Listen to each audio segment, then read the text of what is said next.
All right, testing 1, 2, 3. What's going on, everybody? How you all doing? This is Play-by-Play with JJ. Phillies taking on the Pittsburgh Pirates tonight. Phillies are 62-35, baby. Make sure y'all hit the thumbs up button, hit the subscribe button as well. Turn on those notification bell icons, and that way you'll know when we go live for a Phillies, a Sixers, or an Eagles stream. We talk about all the teams every single day, man. At least something comes out every day on this channel because y'all are freaks.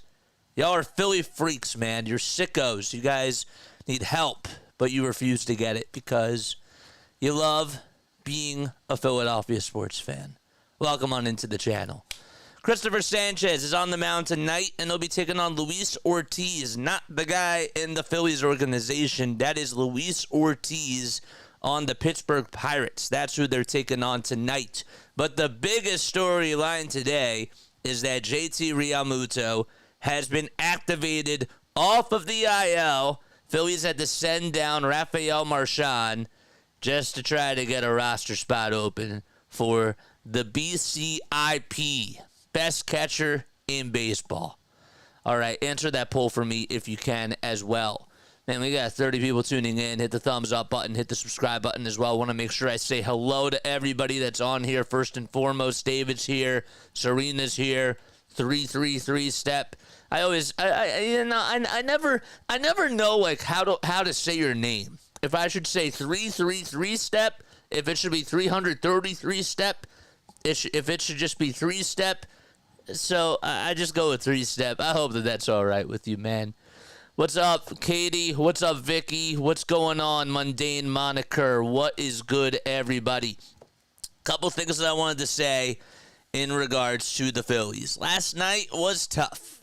That was the first time this season that they've gotten walked off on, and the Pirates just came out on top. Aaron Nola did not have a good day at the office and just could not get the job done.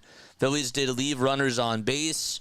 And even though they put up 7 runs in that 9th inning, even in the 7th and in the 8th inning, they had opportunities, and they just could not cash in.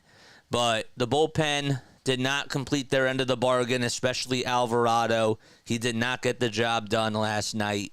And there have been some concerns about Alvarado being in big, high-leverage spots, and rightfully so. This isn't the first time that it's happened. It's been going on for a little bit of time. But the good news is that JT is back. And why do I say that from a bullpen perspective? Well, there is such a thing as going over signs with pitchers. And sometimes pitchers are very comfortable with their day-to-day guys. And because JT knows how to manage the game and has a very good relationship with each pitcher, I definitely think that that's going to boost everybody's confidence as well. It's not just what he does offensively behind the plate. It's not just what he does on the base pads. It's how he conducts the game from an overall perspective. And I think that that is a big key piece that the Phillies were missing. Really. You could say that JT is the most important piece on the team. You can make an argument for that, and that's legit. It makes a lot of sense. So, nonetheless, it's just nice that we have, him back. So, it's great. Oh, man. I'm not cussing. Smash the like button, people. What's going on? Giants fan, what's going on? All right. Anyhow, so the lineups are out. Let's make sure that we get to that right now. Hit the thumbs up button once again and hit that subscribe button as well. All right, so leading things off for the Philadelphia Phillies, you got Kyle Schwarber, then you got Trey Turner, and then it's Bryce Harper, Alec Bohm, JT Realmuto, Bryson Stott, Nick Castellanos, Brandon Marsh, and Johan Rojas. And that is your lineup for the Phillies. Schwarber's DHing, Turner's over at shortstop, Harper is at first, Bohm batting in the cleanup spot is at third, JT is behind the plate, back in action tonight, and again, Rafael Marchand got sent back down to AAA Lehigh Valley. Bryson Stott's over at second base. He's batting 6th. Nick Castellanos hitting 7th out in right field. Brandon Marsh out in left field, batting 8th. And then Johan Rojas is batting in the 9th spot, and he's out in center field. All right. So, and they're going to have to face Luis Ortiz, who's going to take the rubber for the Pittsburgh Pirates. And Ortiz this year, he has a 2.84 ERA. He's been really effective and very efficient for this Pittsburgh Pirates team. Has only allowed 19 walks in 66 2/3, and has only given up 3 home runs, along with a 1.16 whip as well to go along with that. Last time he pitched, he did allow 4 hits, just 1 earned run.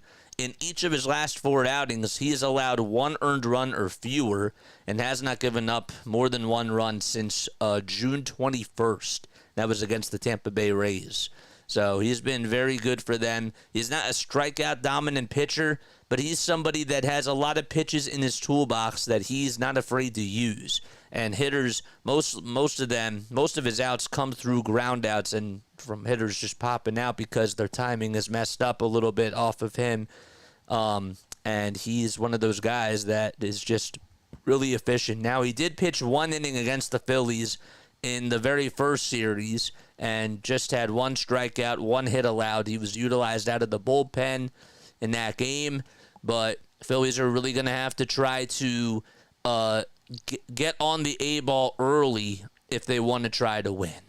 So this guy's 25 years old. He's 6'2", weighs 235 pounds. He's from the Dominican Republic, and well, this is now his 3rd season with the Pittsburgh Pirates. On the other side of things, though, you got Christopher Sanchez, who will be on the mound for the Phillies. And again, he has a 2.96 ERA, which is 11th best in all of baseball. Also has a 1.23 whip and 87 strikeouts in 103 1/3 of an inning. Last time he pitched, he ended up going 6 innings. He allowed 2 earned runs, had 5 strikeouts, 1 walk allowed.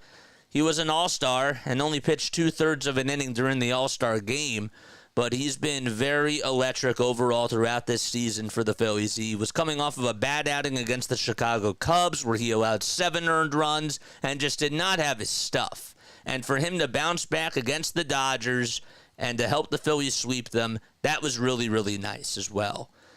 Junior Marte was also recalled from Lehigh Valley today. That was the other big news. And Michael Mercado got sent down to Lehigh Valley. And, Mercado, it just was not working out. He did not have his, he was throwing fast pitches, but where do you throw your pitches? That's always the question. And he was walking a lot of batters, and he gave up a lot of runs in the big innings. So it will be interesting to see how Junior Marte does back in his role. Luis L. Ortiz. This is his 26th game. This will be his 4th start of the season. 19 walks in 66 2/3. He has a 4-2 record and 57 strikeouts. Please comment your final score predictions down below. And before we get started, hit the thumbs up button and hit that subscribe button as well. All right, you're also more than welcome to donate to the channel. Any donation is a plus. All right, good stuff. Phillies are 62 35. They've lost their last 2 games, but they're looking to right the ship tonight against the Bucks. And again, the lineup for the Phillies, it'll be Schwarber, Turner, Harper, Bohm, Realmuto, Stott, Castellanos, Marsh, and Rojas. And the Phillies are in their gray tops, gray bottoms. Phillies, after a loss, are 25-9. So that's best for a .735 winning percentage.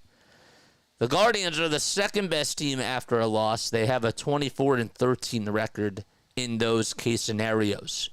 All right, we're getting underway. Let's see those Kyle Schwarber emojis in the chat, baby. All right, so Schwarber will be DHing. Pirates are in their black tops, black bottoms, and have the yellow Pirates letters going across the chest. First pitch, and that's wide for a ball. Still working on the kitten room. Schwarber batting .249 with 19 homers and 55 RBI. And the 1-0 pitch, and that is wide for ball 2.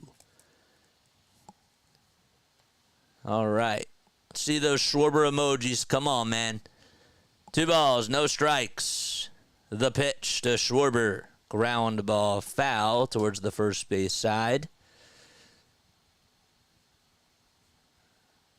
And it's a 2-1 count. There we go. He's pitched against the Chicago White Sox his last time out. That was on July 13th, a week from today. 2-1 is popped up, hit out over towards left center field, and tracking it down with ease is Michael A. Taylor, and he'll make the catch out in the alleyway for out number 1. So here comes Trey Turner, who did homer in last night's game. He's due up to bat. Defensively, from 1 through 9, the Pirates will have Ortiz on the bump. Behind the plate is Yasmani Grandal, who did not start in last night's game. We'll get you the infielders and the outfielders in just a few seconds, and the pitch on the way is taken at... It's actually taken for a ball. It should have been called a strike. It was at 97 on the inner third of the zone. 1 ball, no strikes. Turner at the plate, and the 1-0 pitch is slapped towards right field, but it is going out of play, and we'll find the seats. Infielders, you got Connor Joe over at first base. Then you got over at second base Nick Gonzalez. O'Neal Cruz is at short. And over in the hot corner is Cabrian Hayes. 1 ball, 1 strike, and the pitch on the way is fouled off. Outfielders, Brian Reynolds out in left, Michael A. Taylor playing in center for Jack Sawinski today, and Joshua Palacios is out in right field. McCutchen is DHing. 1 out, nobody on, and the 1-2 to Turner. Ground ball pulled over towards the left side. O'Neal Cruz throws over to first as he backhanded it. The throw was low, but nonetheless it was dug out by Connor Joe, and there's 2 away. O'Neal has done a very good job defensively at the shortstop position. And even though the throw was low, made it look pretty easy out there. Phillies coming into today, the money line for them was at -165, and the over-under was at 8.5 runs. 2 outs and Harper's up, and he takes a cutter on the top third of the zone for strike 1. He's hitting .300. He has 21 homers and 61 runs batted in. Sits the bat on the shoulder, and the 0-1 delivery is upstairs. Crew chief for tonight, Ryan Addison is behind the plate. Emil Jimenez is at first, Gabe Morales is at second, and Doug Eddings is the third base umpire. The 1-1, that is taken for a ball. It should have been called a strike again, but Addison's zone seems to be a little bit, it seems to be a little bit skewed, if that's the right terminology. 2 balls, 1 strike. Ortiz kicks and fires, and that's way up high to make it now a 3-1 count.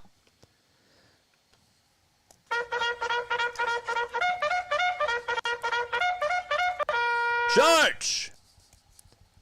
There's those Harper emojis, baby. Let's go. 3-1 to Harper, and he took it all the way at 95 at the knees. I'm surprised he did that. And it's called a strike, and the count is now full. Don't forget to like. Don't forget to subscribe. Bohm waits in the on-deck circle. Base is empty. 2 out. Stop at the first, and the 3-2 on the way to Harper. And that is fouled away towards the left field side. Another big sold-out crowd. Pretty big crowd at PNC Park. I don't know if it's sold out, but last night they had a lot of people.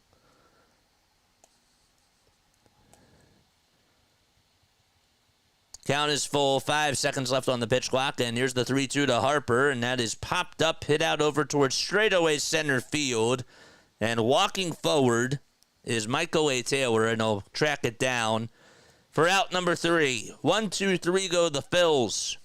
And it's time to go to the bottom of the first. McCutchen, Reynolds, and Joe all due up in the order. What's up, Matt? How you doing, bro? Thanks so much for coming on here and for finding our channel. Have under 12 people. Make sure you guys like and subscribe. Last night was sold out because of Philly fans. Yes, it was. All right, so McCutchen will be batting in the leadoff spot. Then it's Brian Reynolds out in left field. Batting in the 2 spot, Connor Joe is over at first base, hitting third. Nick Gonzalez is in the cleanup spot over at second base. O'Neal Cruz batting in the 5 hole over at shortstop. And then it's Brian Hayes at third base, batting 6th. Hitting 7th will be Michael A. Taylor in center field. Joshua Palacios is in right field, batting in the 8th spot. And the caboose is Yasmani Grandal, catching behind the plate. So again, it's Kutch, Reynolds, Joe, Gonzalez, Cruz, Hayes, Taylor, Palacios, and Grandal. And they're going to be facing Christopher Sanchez on the mound. So it should be a good matchup.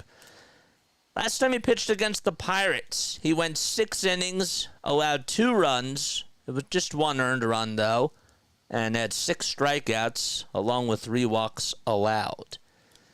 So he's looking to sort of repeat that, if not try to make it even a better performance. That was his 3rd outing of the season. So ended up getting 14 guys to ground out and recorded 3 flyouts as well on 91 total pitches. The skyline is great to look at over the Roberto Clemente Bridge. You know, I want to make my way out over there. I would really love to do something eventually, maybe in the coming years, where we can visit all 30 of the MLB parks. I think that that'd be so cool. Here's McCutchen, who takes the first pitch in there for a strike. What's up, David? How you doing, man? The ball is 1 strike. Sanchez kicks and fires, and it's a little bit low. It was a slider at 84 miles per hour. What is good? 1 ball, 1 strike to Andrew McCutchen. The kick and the pitch. It was a little bit low and inside, but it's called strike 2, according to Ryan Addington. So the blue has been on the Phillies side so far. 1 ball, 2 strikes.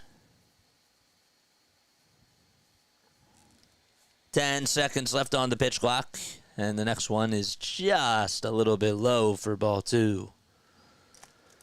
Sanchez has gone 103 innings this season. And this is start number 19. Remember, he pitched in the All-Star game for the Phils. Was not voted in, but still got to pitch. The 2-2 on the way. Fly ball hit out over towards center field, and Rojas will be there to make the grab for the first out of the inning. Now it's Brian Reynolds who's due up next. Yes. Yes, David. Yes, David. I'll talk a little bit about that because I've been talking about him all day today. I have. Comes Brian Reynolds batting on the right side, and the pitch is outside for ball 1. Reynolds hitting .288 with 18 homers and 61 runs batted in. Said it before, I'll say it again, but he's been somebody that a lot of teams have been looking to target at the trade deadline. The next pitch is wide. 2 balls, no strikes. The kick and the pitch by Sanchez is drilled foul. Goes out of play. Phillies defensively will have JT behind the plate. And on the bump is Christopher Sanchez. So there's 2 and 1. 3, 4, 5, and 6 will be Harper. Then you got Stott and Bohm and Turner. 2-1. Line drive hit over the glove of Trey Turner out to left field, and Marsh will get to it. Play it on a bounce, though. And there's a 1-out single by Brian Reynolds. 7, 8, and 9 for the Phils will be Marsh, Rojas, and Castellanos. Yes, sir. What's up, Snowman? How you doing, bro? JJ, one of my favorite broadcasters, is starting my night early. Have the Mariners/Astros at 9 p.m. Let's go, baby. Nice. Nice. The pitch. Wide for a ball. Rick Bot, thank you so much for subscribing to our channel. Appreciate it, man. There's Connor Joe, the former Rocky, who's batting .244 with 7 homers and 28 RBI. We got a runner on over at first base. 1 out, and the pitch. Swing and a miss. Was a sinker that was right down the pipe, and Joe could not catch up to it. Be sure to spread the word. Tell your friends and family about this channel. Let's get more people involved with this awesome community. The 1-1. Outside and low. It was a changeup. Just missed its spot, and the count is now 2-1. What's everybody's final score prediction? I'm going to go with 6-2 Phillies. That's what I'm going with.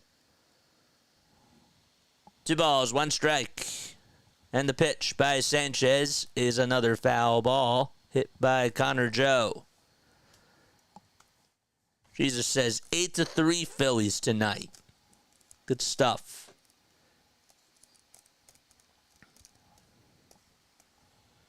Two balls, 2 strikes. Sanchez looks back at first, and now back to the plate, and the 2-2 on the way is dribbled foul. Lou says that we need a win after last night. Let's wash the taste out of our mouths. See, that's the nice thing about baseball. You have a chance to redeem yourself the very next day. That's the great thing about it. Football, you got to wait a week. Maybe even up to 10 days. 2 balls, 2 strikes, and the pitch on the way is low and inside. It gets away from JT, and going over to second base is Brian Reynolds as he advances on the wild pitch. 9-5 fighting, says Damon. 3-2 Phillies in 10, says Albert. King Jizz says 7-1. Then you got Snowman who says 8-4 Phillies. 4-2 Phillies, says Lou. I like this. Matt says 5-2 Bucks. Let's go. Nice. 3-2 on the way. That's a bouncing ball that's dribbled foul again. And Joe stays alive.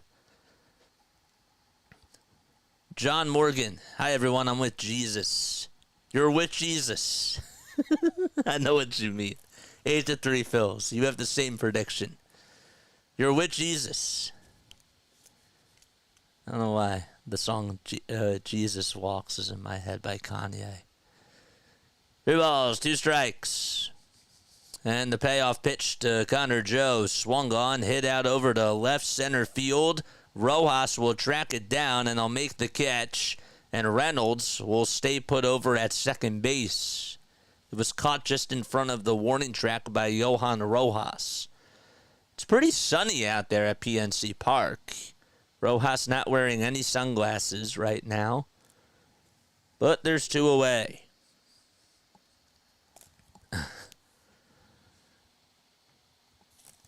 Anybody like Kanye? Jesus is with all of us. Yes, sir. If you believe. Yep. The pitch on the way to Nick Gonzalez. Line drive, hit out to center field, and Rojas dives and makes the catch. What a play by Rojas to end the inning. Spider-Man in action, and that's Johan Rojas, as he was able to dive forward and rob Nick Gonzalez, who had the walk-off hit last night, and he said, nope, not on my watch. And Sanchez gives him a standing ovation. Time to go to the top of the second inning. No score out in Pittsburgh. Let's go. Nice catch. A line out to straightaway center field. Ring those bells. Johan Rojas. This is why he's valuable, man. This is why he's valuable. Brother has officially saved his job. Lou says I used to like Kanye till he decided that he didn't like me. That's funny. That's funny. Yeah. I feel that. That's really funny. Bohm, JT, and Stott are all coming up to bat for the Phils. David says, I prefer 90s rap, but I like Kanye. 90s rap. Huh. Interesting. I like all types of music, man. I really do. If you're good at something, you're good at something. You know? That's the way I've always looked at things. But sometimes, you know, like I'm not really a big fan of Janis Joplin. I'm not. But I can respect how much of an impact she made, you know, on the industry. And how there were people that did really like Janis Joplin. I'm just using her as an example. I'm trying to think of like a modern one from today. Like I'm not really a fan. I'll tell you who I'm not really a fan of. I'm not really a big fan of Megan Thee Stallion, but I can respect that she makes really good music, you know? All right, first pitch popped up, hit out over towards straightaway center field, and there to make the grab is Michael A. Taylor, who came jogging in towards home plate, and on the first pitch, Bohm flies out. George Thorogood is good. I was just thinking about him the other day. He's doing I think he's doing a concert here. All right, no score. You're more than welcome to give your final score predictions. Here comes JT in his first at-bat since being activated off the IL. The pitch, and that's taken for a ball. JT hitting .261 with 7 homers and 20 RBI on the season. 1 ball, no strikes, and the pitch. Here it is. Strike called right at the knees for strike 1.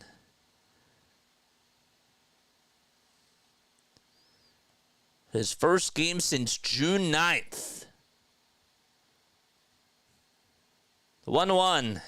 That is taken for strike 2 at the knees. We got 182 people on here watching. Just hit that thumbs up button, man. That's all I ask. Hit the thumbs up button. Feel free to donate to the channel. Become a member today if you are interested in doing so.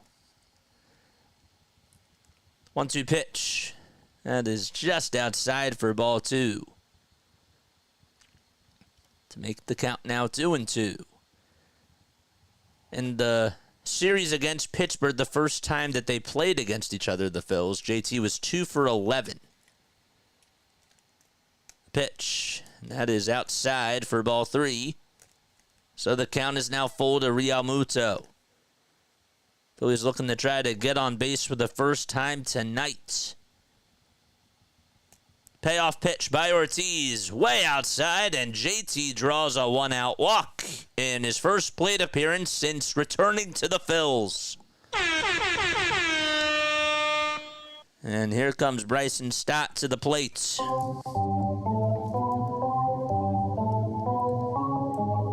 The Delaware Destroyers. Never heard of the Delaware Destroyers.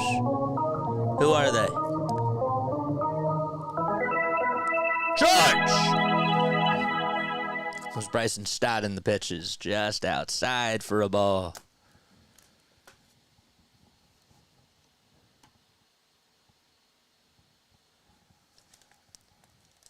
Six total homers and 42 total runs batted in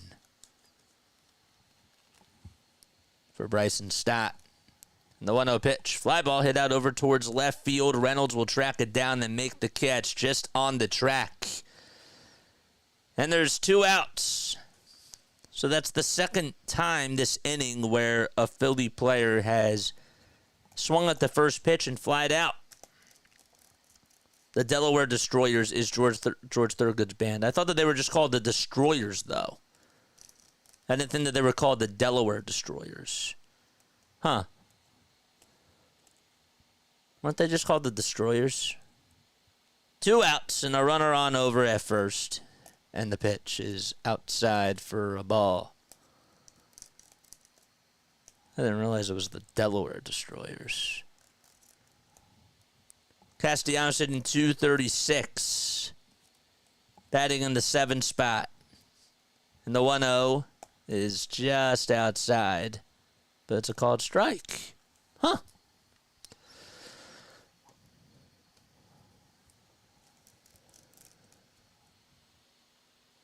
One ball, one strike. Ortiz kicks and fires and throws a breaking ball that is in the dirt. We have 5 final scores, 5 games that occurred earlier today, including the Rays beating the Yankees by 8. They won 9-1. 2-1 pitch.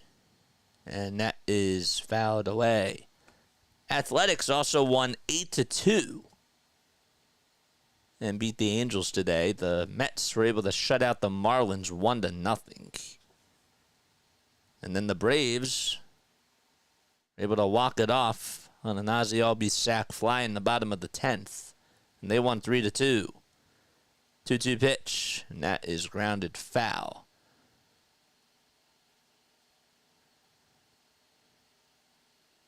They're playing a doubleheader today, so their next game will be at 7:20 p.m. Eastern Time. Don't forget to like and don't forget to subscribe. JT leads off over at first. Luis Ortiz kicks, fires, and the pitch swung on, hit out over to left field, and that's going to drop in for a base hit. It's backhanded by Reynolds, and JT will go over to third. Castellanos gets on with a double. And here we go. Phillies have 2 runners in scoring position, just like that with 2 outs. All right, so there's the first hit on the day. It's an extra base hit by Nick Castellanos, who ended up getting the 2-run double to start off the scoring last night for the Phils. Yeah, I guess his band was called the Destroyers, but he was referred to as the Delaware Destroyer. Well, that makes sense. I got you. Comes Brandon Marsh. And the pitch on the way is flied out towards left field. Reynolds is on the run. And he makes the catch. And the inning is over. So, the Phillies strand 2 men on base. And we head to the bottom of the second. Cruz, Hayes, and Taylor all coming up.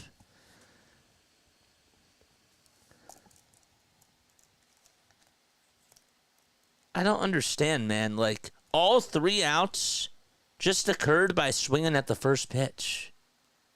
All 3 outs in that inning. You know? It's weird. All 3 outs. Answer the poll question if you haven't done so already, by the way, guys. Is JT still the best catcher in baseball? They call it BCIP. No, you know, I just learned that, like, last week. Somebody tweeted it out and was like BCIB and referred to it as Adley Rutschman, and I was trying to figure out what does this stand for. And it took me a while. I didn't want to Google it. I wanted to figure it out myself, you know, because that's who I am. Sometimes I don't like to have to rely on AI or technology. I like to actually think for myself, and it took me a little bit of time to just think about it, and then I finally figured it out. And, yeah, best catcher in baseball. It took me a bit of time, man. I was not going to give up, though. You know, oh, why didn't you just look it up? I like to figure things out myself sometimes, you know? That's who I am. Can the batters be patient once in a while? I agree. I'm just saying, like, you don't have to always swing at the first pitch. The catcher in Milwaukee is the best. I think Adley Rutschman's the best. I do. I think JT still should have that reputation, though, as being one of the best. Here's what I really believe. If we're talking about this overall season, yes, Adley and William Contreras have been the best. They just have. MJ Melendez has been pretty good, too. And so is Francisco Alvarez. But I'm just saying that JT, because of his past and because of his playoff experience, he should have that title. He should feel entitled to have that title. But that's the way I look at it. You know, because he has had playoff success and because he controls the game very well. He does. He does the little things that you guys don't even see, that don't show up on the stat sheet. You know? The pitch. Here it is, and that's taken for a strike. Sharpen your critical thinking skills. Yes, that's important. It is.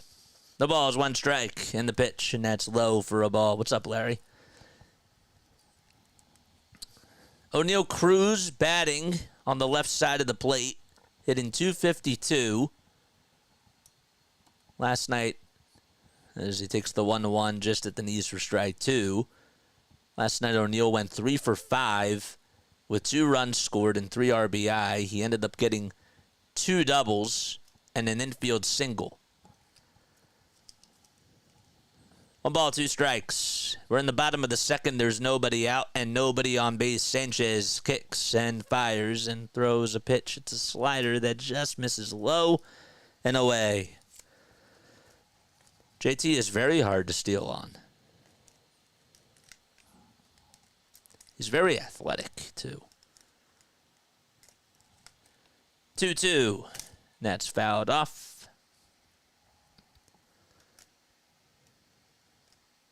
I do agree with that, JJ. His impact is beyond stats. I am a therapist, so my favorite part of sports is that all these guys are amazing athletes, but the mental aspect is still the separator.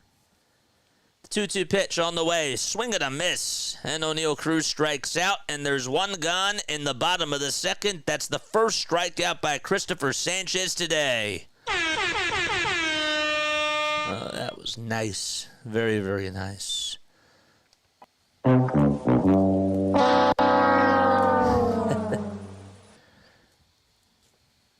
Pitch to Cabrian Hayes, and that is fouled off.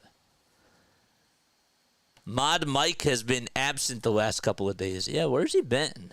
Where has Mod Mike been? But no, going back to your point, Lou, that's a very interesting thing that you bring up. 1 pitch, ground ball back up the middle. It almost hit Christopher Sanchez. He had to get out of the way of it, but it is a base hit out in the center field, and Cabrian Hayes gets aboard with a 1-out single. Got to drive, but I'm listening, says Larry. Good.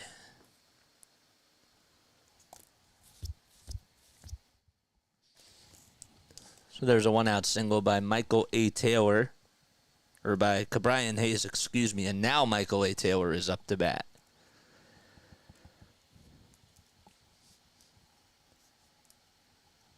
The pitch by Sanchez. Fly ball, hit out over to center field. It's not that deep. Rojas actually has to come jogging in, and they'll stop and make the catch for out number 2. Well, Larry, you're not going to be able to see it if you're driving. I want to see Sanchez dominate today. You're not going to be able to see it, but you'd like to hear it. I know what you mean, though. I just had to joke around with you. Joshua Palacios. JJ being corny. It's the best. It stinks sometimes. And the pitch is low for a ball. But yeah, going back to your comment before, you know, the mental aspects that JT provides in the game is pretty remarkable, man. 1-0 pitch, and that's taken for a strike. That to me is also very interesting because, you know, you think about like the sports psychology and what goes through an athlete's mind. And more athletes have been open to talk about it. But there's a lot that really goes into it. 1 ball, 1 strike. And the next pitch, another foul ball by Joshua Palacios, who's batting on the left side of the dish. Ended up playing in center field and right field last night and went 1 for 4. 1 ball, 2 strikes. And the pitch is low and outside for ball 2. So no score in the bottom of the second. Pirates are up to bat. They got a runner over at first. There's 2 outs, 2 balls, 2 strikes. Sanchez checks the runner over at first. And the runner goes, and the 2-2 is inside. The throw over the second base by JT. Got him!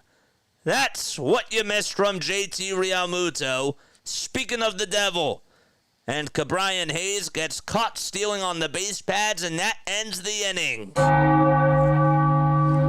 What a throw. JT was ready. He knew exactly what was coming and threw a dart over to second base. Trey Turner caught it and swiped them out.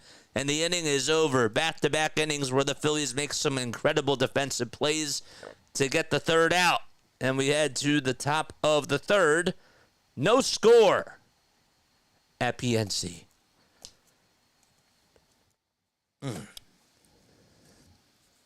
Beautiful.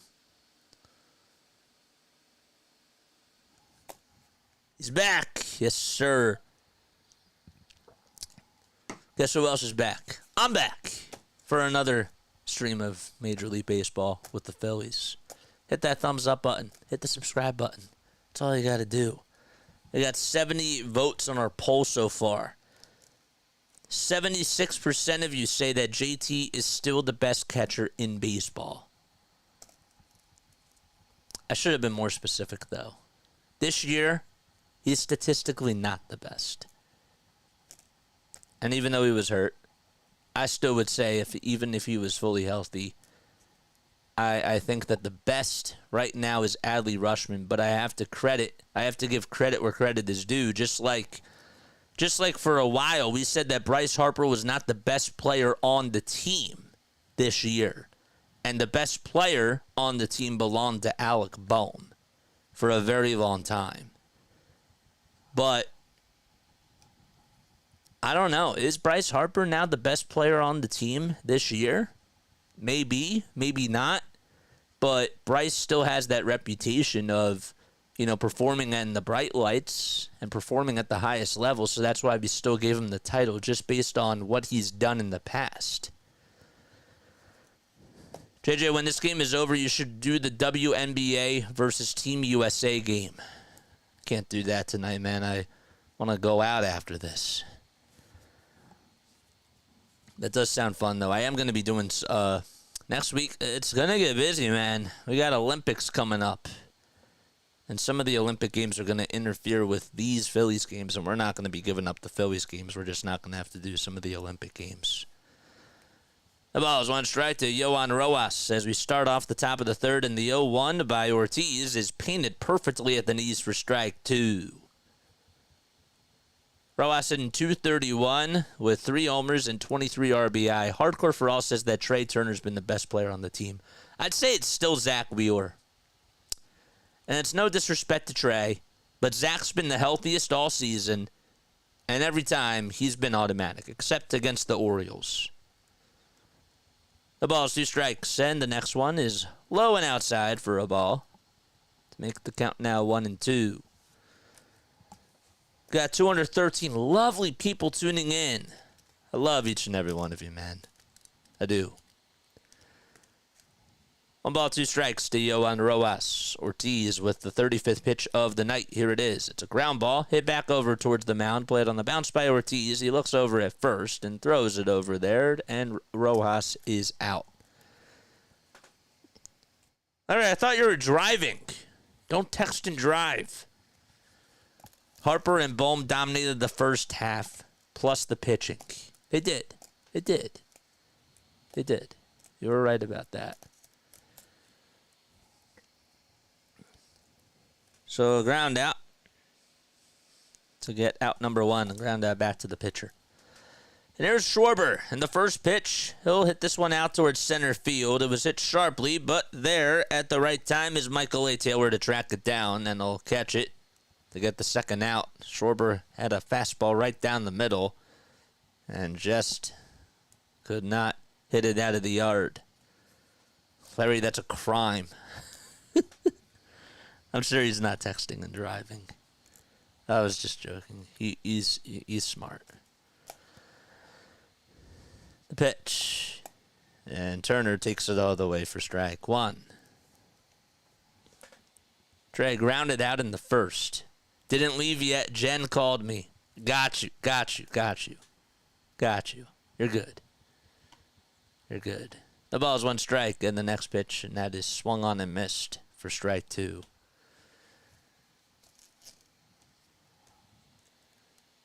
We care about each and every one of you, man. The 0-2. Another foul ball. Nationals and Reds are on. It's currently 2-2 as they head to the top of the second. And you got the Diamondbacks playing in Chicago against the Cubs. That's in the bottom of the first. Padres and Guardians just got started as well. Next pitch, and that is fouled off. Red Sox are playing the Dodgers out at Dodger Stadium. That's in the top of the first.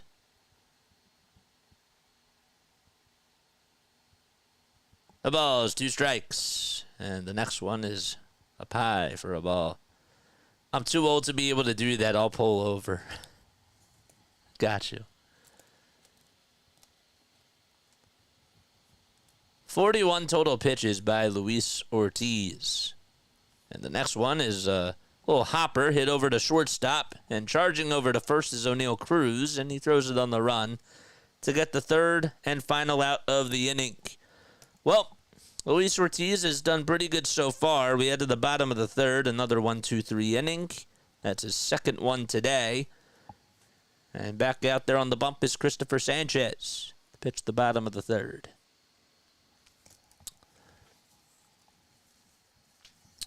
All right, don't forget to like and don't forget to subscribe.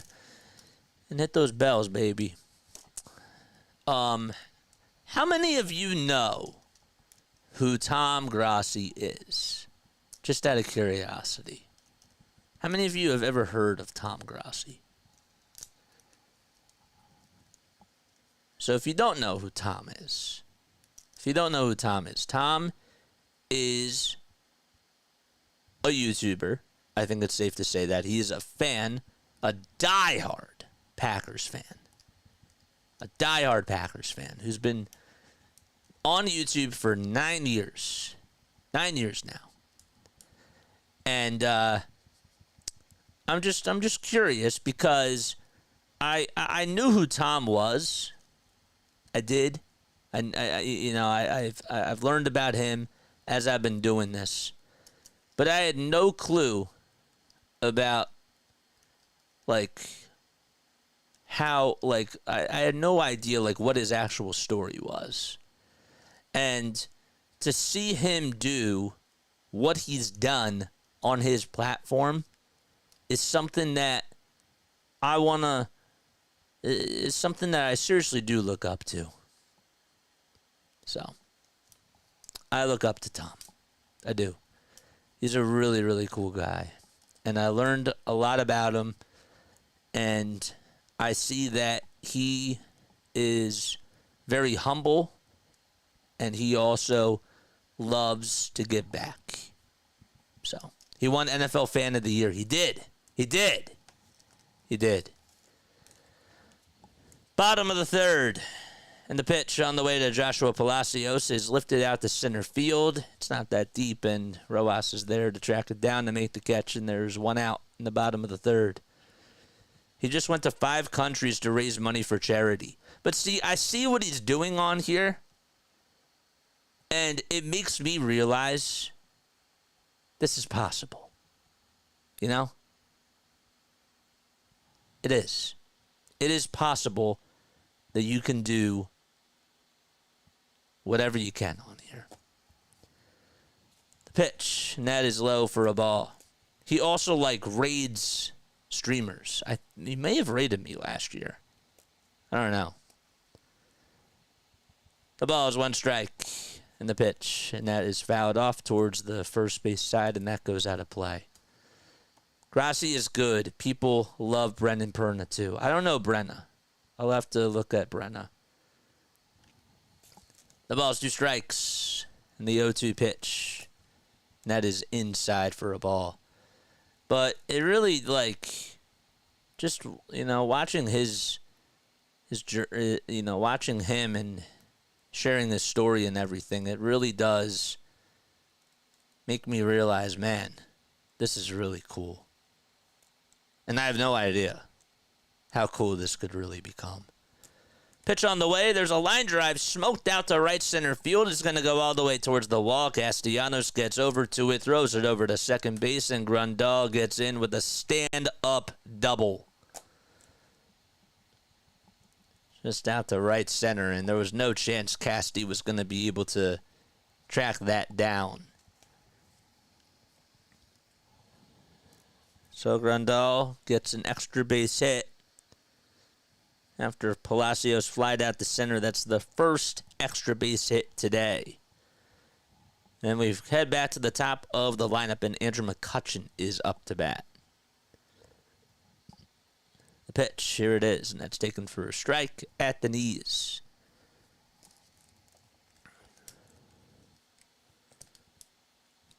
But he sacrificed so much just to do this. He did. The ball is one strike. The pitch on the way is inside for a ball. And I see that's what it comes down to. It's like, how much do you want to give? How much do you want to sacrifice? How much do you want to give into this? Because the more work you put into this, as long as you keep producing good content, it's impressive. The 1-1 ground ball hit over to shortstop. Turner fields it, throws over to first, and going over to third base is Grandal. I didn't know this, but Andrew McCutchen is third on the active hits list entering into today.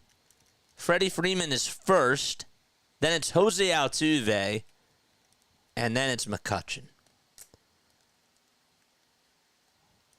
Pitch, here it is. Fly ball hit out over towards center field, and Rojas will go over towards his right side and make the catch. And the inning is over. All right, top of the fourth coming up. No score at PNC Park. Good job by Christopher, too, by the way. To be able to get out of that, that was pretty good.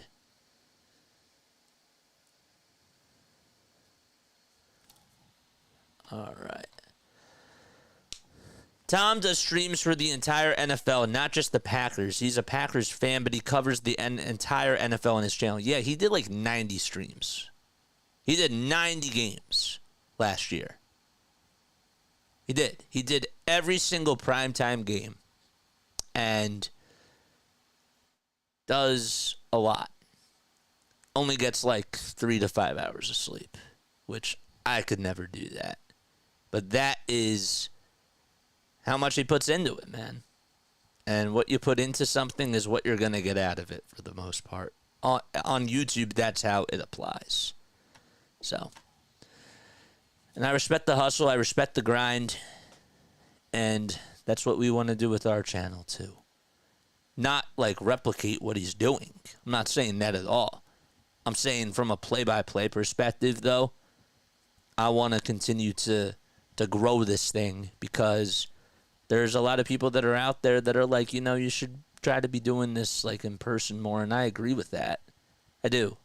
But I want to create a platform where other people can see that you can do this on here too. And you can make a huge impact to somebody that's living out in Minnesota or somebody that's living out in Florida, and you just put a smile on their face. That's what I'm doing. It's special. And by doing that, we create a really cool community on here. And to me, my goal on here at the end of the day is to bring smiles on people's faces. You're going to have trolls. You're going to have people that don't like what you do. But that's where the thick skin comes in. And we learn that as we go. So, it's fun. And I want to continue to do that. And not only just to Philly fans. Like, Again, just good people. 1 ball, no strikes to Bryce Harper. We're in the top of the 4th. And the pitch, swing and a miss. I will say the Phillies fans are the best, though. I'm not going to lie.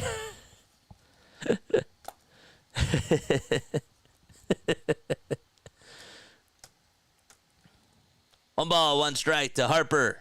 And the pitch inside for ball 2. Hit that like button, baby. Over 200 people in the stream, and we're not even at 100. Tell you what, if we get to 100 likes by the 5th inning, we'll go raid somebody. 2-1 pitch inside for ball 3. We'll go raid somebody. Are there any pirate streamers out there? We can try to see if we can raid them. 3 balls, 1 strike to Bryce Harper. Thanks to the nod from Minnesota. I got you. I saw there was a Florida comment, too. I got you, man. The pitch, and that's on the inside corner, so it's a 3-2 count to Bryce Harper. We're in the top of the 4th. Only 4 hits combined for both teams. The Pirates have 3 of those 4 hits. Phillies just have 1, and it was on a double by Castellanos. 3-2 on the way. It's popped up and hit out towards the shallow left field side. And out there's Cabrianes to track it down to make the grab. And there's 1 away. Pop out over to left. Apparently we travel well too, Phil's fans at game 1. Yep. I agree with that. Let's try to find a pirate streamer while we're doing this. 1 out in the pitch, and that is taken for strike 1 to Alec Bohm.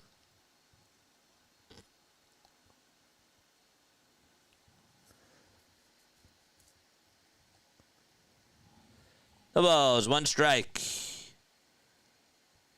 I know who we'll go see. I got a guy in mind.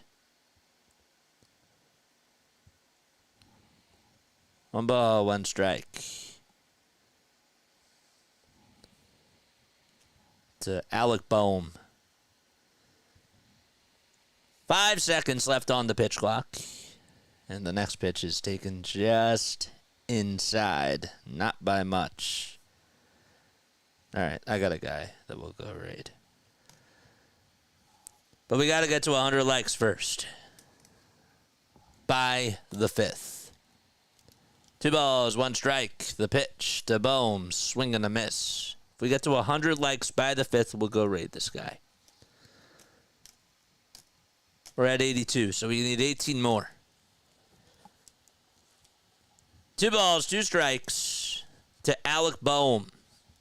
And the next pitch, and Bohm has to dodge out of the way of that one. It was way up high. Bohm sort of had to duck.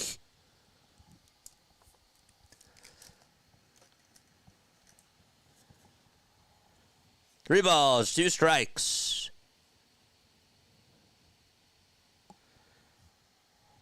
The count is full to Bohm. The payoff pitch by Ortiz, and Bohm stays alive. All right. The count is full still to Bohm. He's 0 for 1 tonight.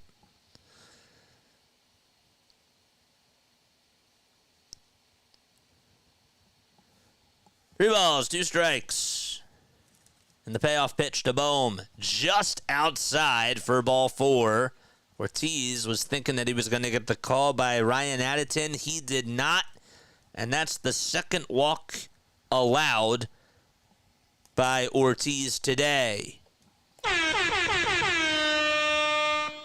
All right, so Bohm gets on with the leadoff, or with a 1-out walk, I should say. And JT's coming up to bat. JT was the other guy that walked. And the pitch is taken for strike 1.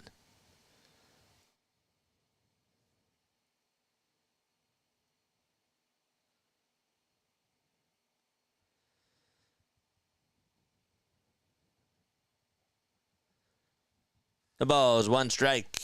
The pitch. That is just low for a ball. Realmuto, in his career against the Pirates, is batting .309 in 48 games. 55 hits in those 48 games, along with 5 homers and 24 runs batted in. The pitch popped up in center field, and drifting over towards his right side is Taylor, and he makes the easy grab to catch the can of corn for out number 2. How about Justin Crawford in his Reading debut yesterday? Went 3 for 4 with 2 doubles, a run scored, a stolen base, and a walk. Pretty wild. 9 more likes. We got to get to 100 by the 5th inning so that way we can go raid a Pirate streamer. That's what we're going to do.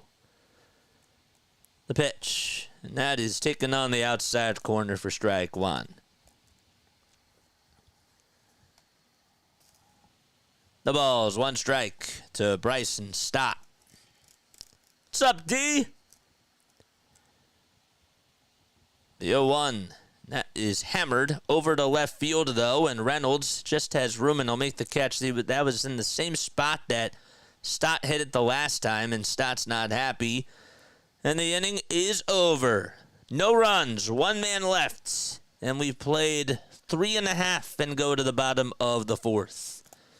Gary 226. Thanks for subscribing to the channel. How about this? The Phillies have flied out a total amount of 8 times. Actually, 9 times against Luis Ortiz. All right.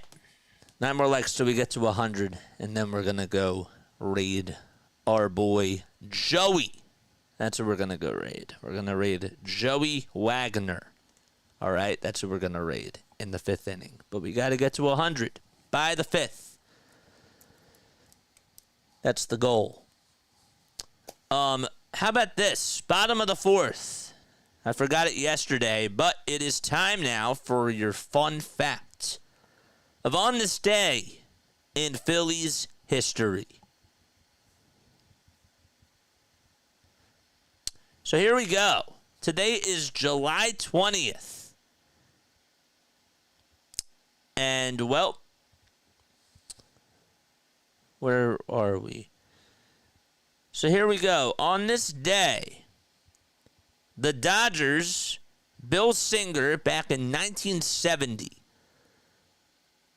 no-hits the Phils for a 5-0 win in Los Angeles. Singer also gave up no walks, but lost the perfect game on his own 2 errors. One was a throwing error, which pulled the first baseman off the bag on Don Money's infield chopper. The Phils argue it should instead be a hit. And that's what happened. 5-0 win. And they lost the perfect game due to 2 errors. 5 more till we get to 100, and then we get to go raid Joey. The pitch. Nat's taken for a strike. Don't forget to subscribe to the channel as well. The ball is 1 strike to Connor Joe. And the pitch is taken on the inside corner for strike 2. Yo, who is not liked? Says KGB.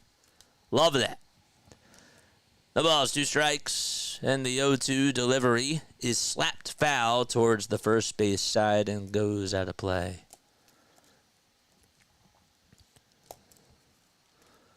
All right, let's make sure I have his channel queued up. Oh, okay. Good call. Thank you, Hardcore. Appreciate it. No balls, 2 strikes in the pitch. Line drive it out over to right field, and that's going to go all the way towards the wall. So Joe will go on in over to second base, and he gets a stand-up double. Thanks for letting me know that. I do appreciate that.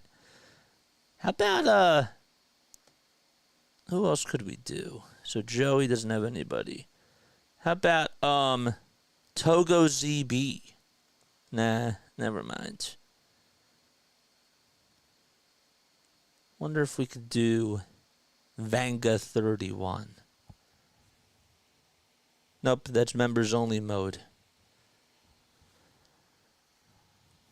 The pitch. That's swung on and missed for strike one. We could do Jordan Steele. Yeah, let's do Jordan. That's what we'll do. We'll do Jordan Steele. We'll help a brother out. The ball is one strike, and the next one is outside for a ball. We got 242 people watching. We got to 100 likes. Let's go, baby! Nice. We'll go raid Jordan Steele. That's who we'll go raid. One ball, one strike, two outs. And the pitch by Sanchez is swung on and missed at 95 miles per hour.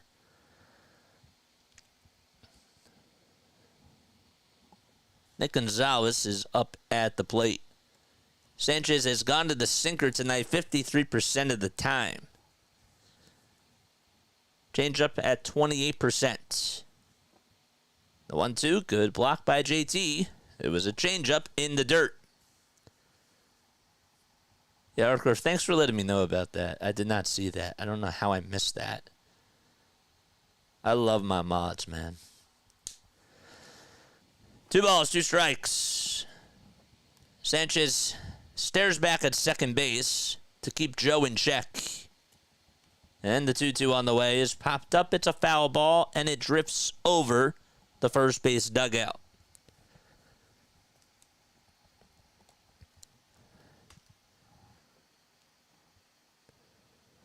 It's crazy. Phillies are just 0 for 1 tonight with runners in scoring position, and the Pirates are 0 for 4.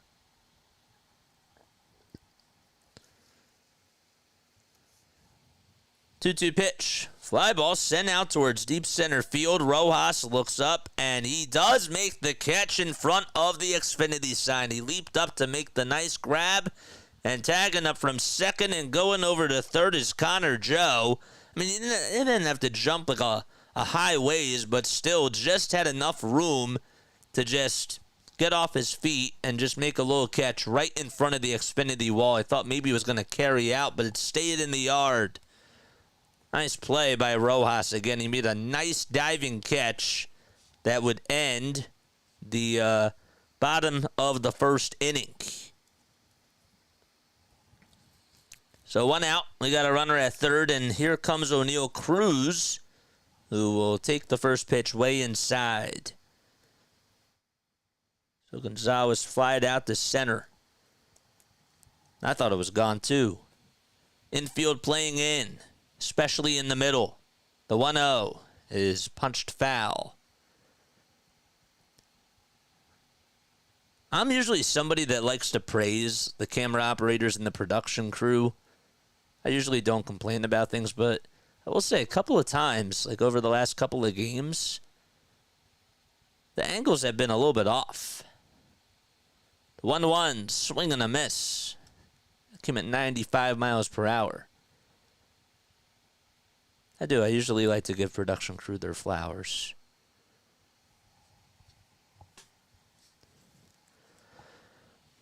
O'Neal Cruz 0 for 1 tonight. And here's the 1-2 pitch on the way. Swung on and missed. How about Christopher Sanchez striking out O'Neal Cruz for the second time today?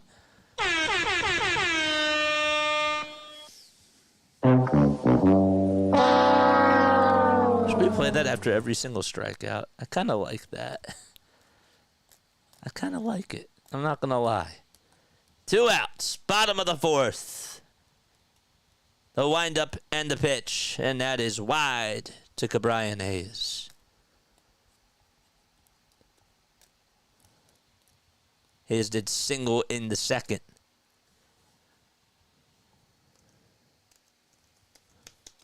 And the 1-0 is wide again for ball 2.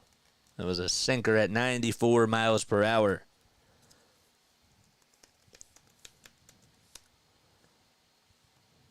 Two balls, no strikes.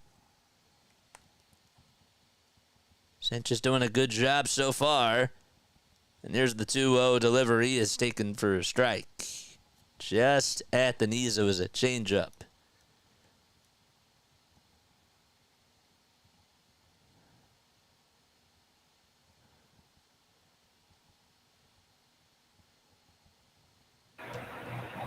Oops.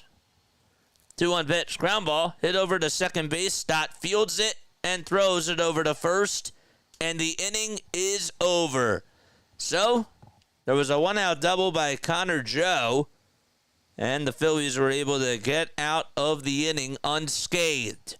As we head to the top of the 5th, no score in Pittsburgh. All right, let's go rate our boy Jordan Steele. I'm going to drop the link down below. We're going to go say hi to him and say play-by-play with JJ Raid. And let's see if he notices. The price is wrong. That's funny.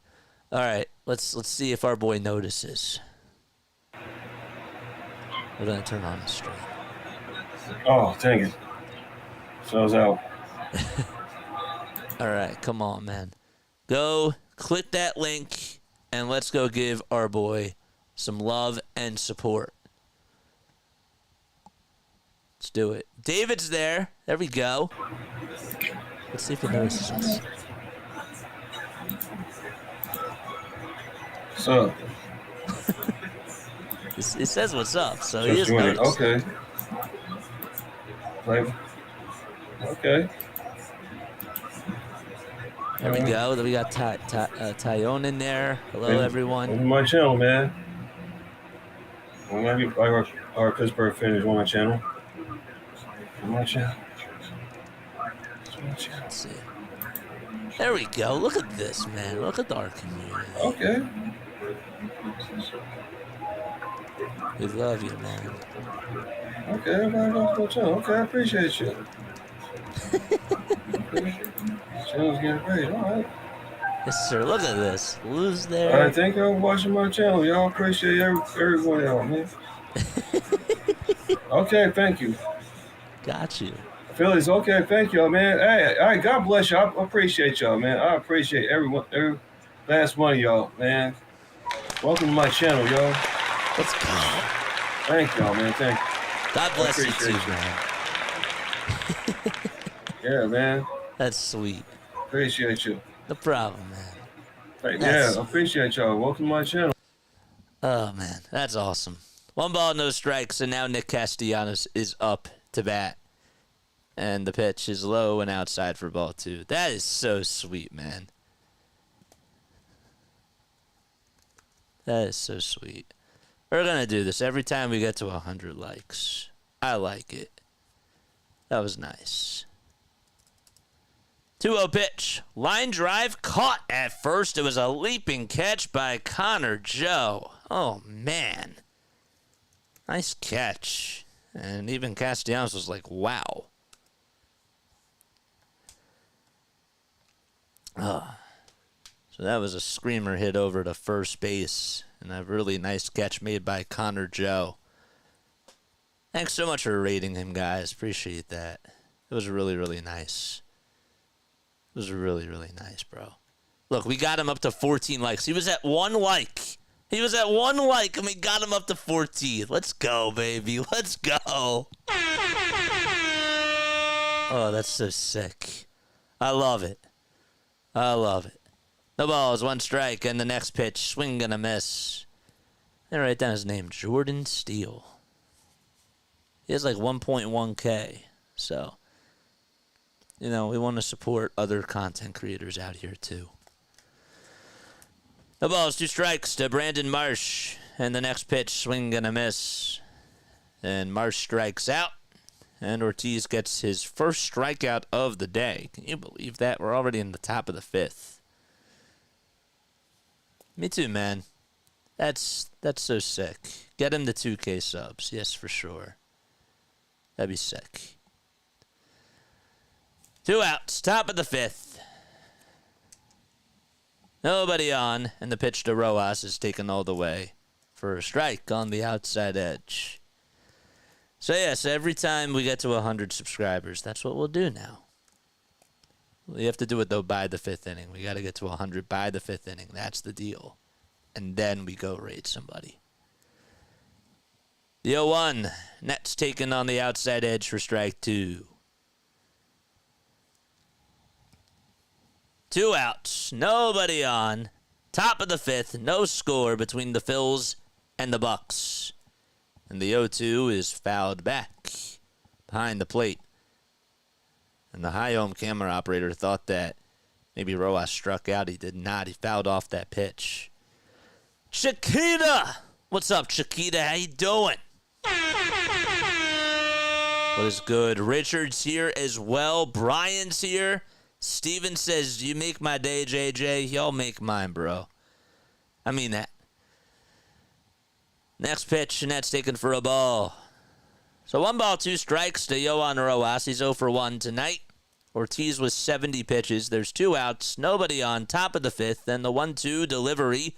And that thing is ripped out towards left field. And it will drop in for a base hit in front of Brian Reynolds.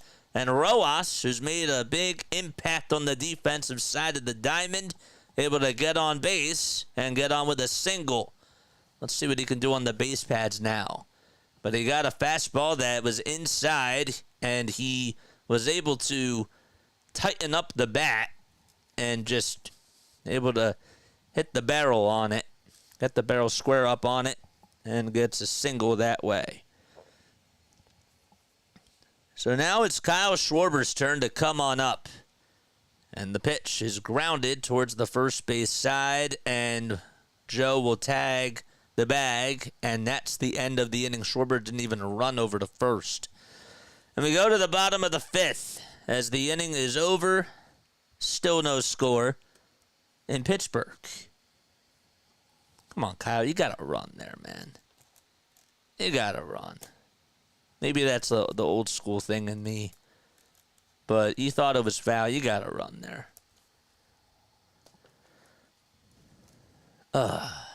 Jeez, dude, these bats are deader than my soul during the World Series. What's wrong with Bryce? I have no clue. I'm going to make a video about that because I think something is wrong as well. Let's go, baby. 269 people on here. Make sure y'all like and subscribe and hit those notification bell icons, and that way you'll know when we go live. Answer the poll question. The poll question today is the following. Is JT the best catcher in baseball? Yes or no? 78% of you say yes. We have 141 votes, and 22% of you say no. Why do you think he is the best catcher in baseball? And why don't you think he's the best catcher in baseball? If we're talking about this year, I don't think he's the best catcher in baseball. If we're just talking about this year, I think the best catcher is Adley Rutschman. I do. Just from what he's been able to do offensively and even defensively. However, who overall is the best catcher? With my life on the line, I trust JT. So, because I know JT can get it done in the playoffs, and I know that he's really good at managing the little things in the game that don't show up on the stat sheet. The pitch. That's a fastball right down the middle for a strike to Michael A. Taylor. Playing out in center field tonight. And the 0-1 is just inside for a ball. We got 256 lovely people tuning in. My name is Jason Joseph. I'm from South Jersey. I started this channel 19 months ago, man. 19 months ago, and we're at 3,467 subscribers. It's insane. Keep going. We're on the come up. The 1-1, and that's taken for strike 2. But it's all thanks to you guys, you know. Special community on here. 1-2 is the count. We're in the bottom of the 5th. 7, 8, and 9 are due up in the order for the Pirates. Next pitch is inside for ball 2.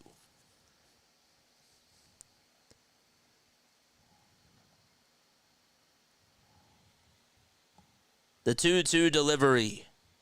And that is just high and a little bit outside for ball 3. KGB has been complaining about the blue all night long. I see. I hear you. I definitely hear you. Loud and clear. I do. I get it. I understand. The pitch. Ground ball backhanded by Bohm over at third. He gets it up, throws over to first, and there's one away. JJ, where in South Jersey are you from? I grew up in Willingboro. I'm right outside of Cherry Hill. So, that's the area I'm from. Willingboro's cool. 1 out, bottom of the 5th. And the pitch is inside to Palacios.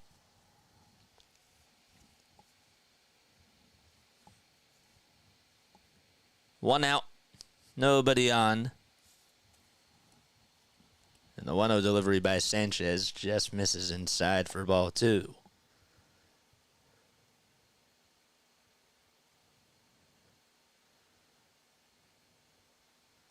Talked about his last performance against the Pirates earlier in the season. Overall, though, he has an 0-1 record against the Pirates' lifetime with a .69 ERA and 11 strikeouts. 2-0 pitch. That's taken for ball 3. Make sure y'all hit that thumbs up button. 3 balls, no strikes. And the next one is taken all the way for strike 1.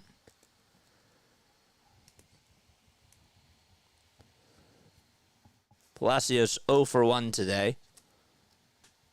The 3-1 delivery on the way is taken for strike 2, just on the inner third of the dish.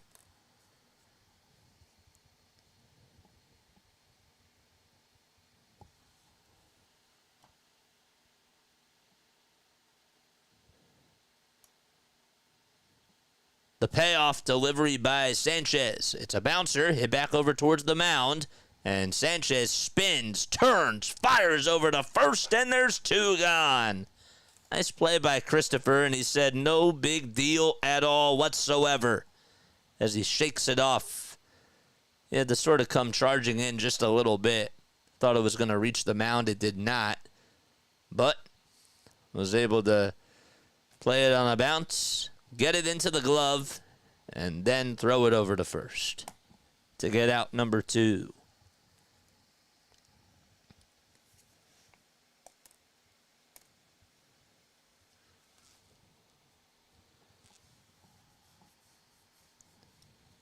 Two outs, base is empty, and the first pitch is inside by a hair to Yasmani Grandal, who's batting on the right side.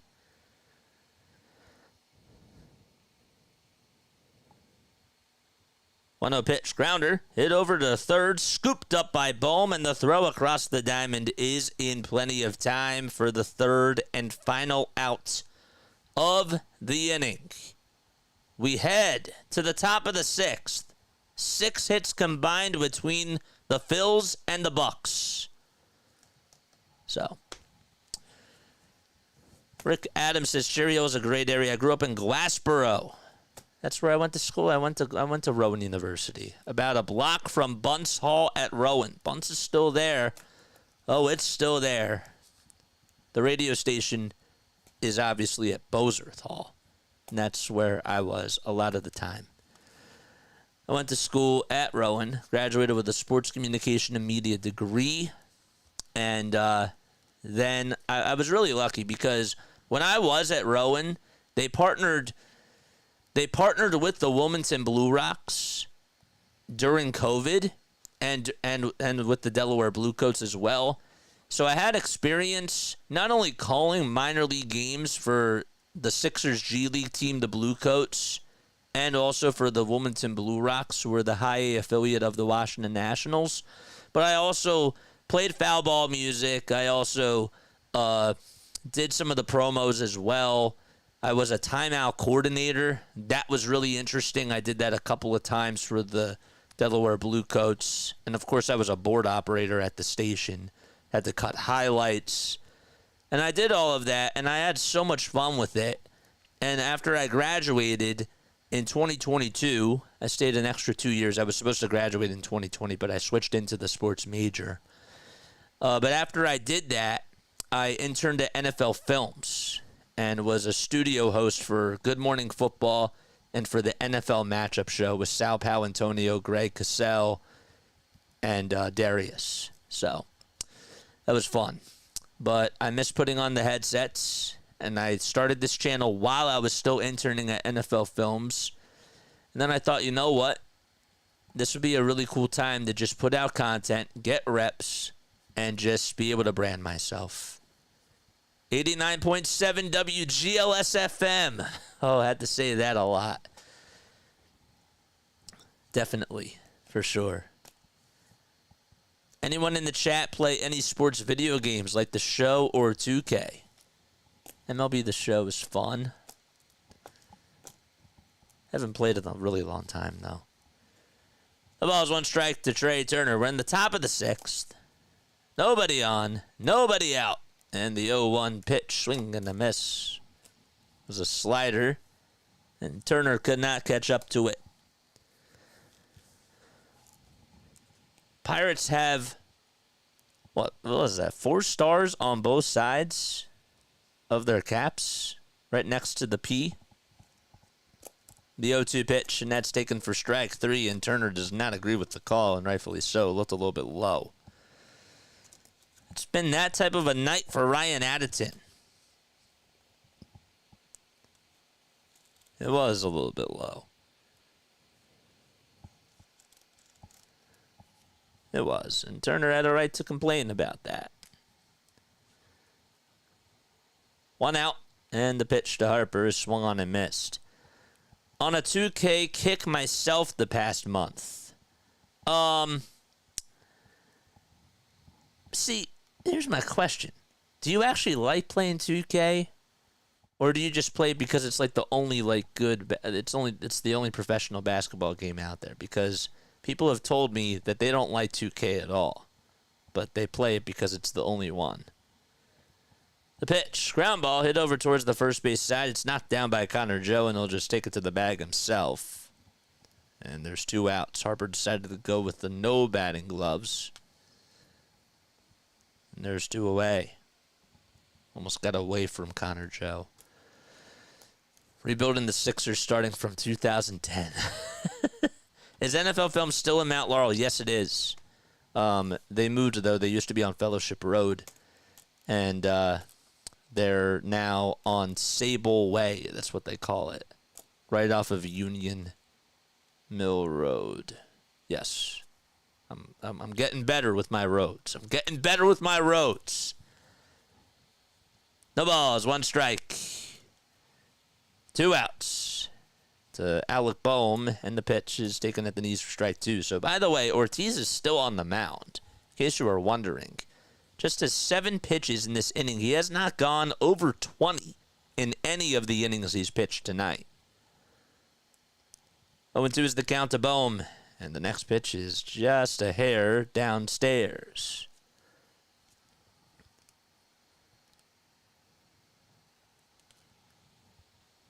Well, it sounds like he got you started, Lou. You said don't get me started, but I think he got you started. The 1-2 pitch, a little chopper hit over to shortstop, and O'Neal charges, throws over to first sidearm, and Bohm is out. The third 1-2-3 inning tonight by Luis Ortiz. We head to the bottom of the 6th, and it's 0-0. Has anyone tried the new college football game? That's a good question. I haven't tried it, but if anybody else has, let me know down below. I'm convinced that 9 blindfolded citizens from Philadelphia, are you saying 9 Citizens Bank Park people, would be performing better than the Phillies are right now? 9 blindfolded citizens. Well, when you say citizens, now I think about Citizens Bank Park, obviously. Is that why you said citizens? Was that a pun intended, no pun intended type of a situation? The Angels have signed Johnny Cueto to a minor league contract, according to John Heyman. Wow. I forgot Johnny Cueto was still in the league. Holy moly. How old is Johnny now? How old is he, man? He has to be like 37. He's 38. Okay, I was pretty close. Has a 6.02 ERA. He's on a 21 million. Oh, wait, that was back in 2019.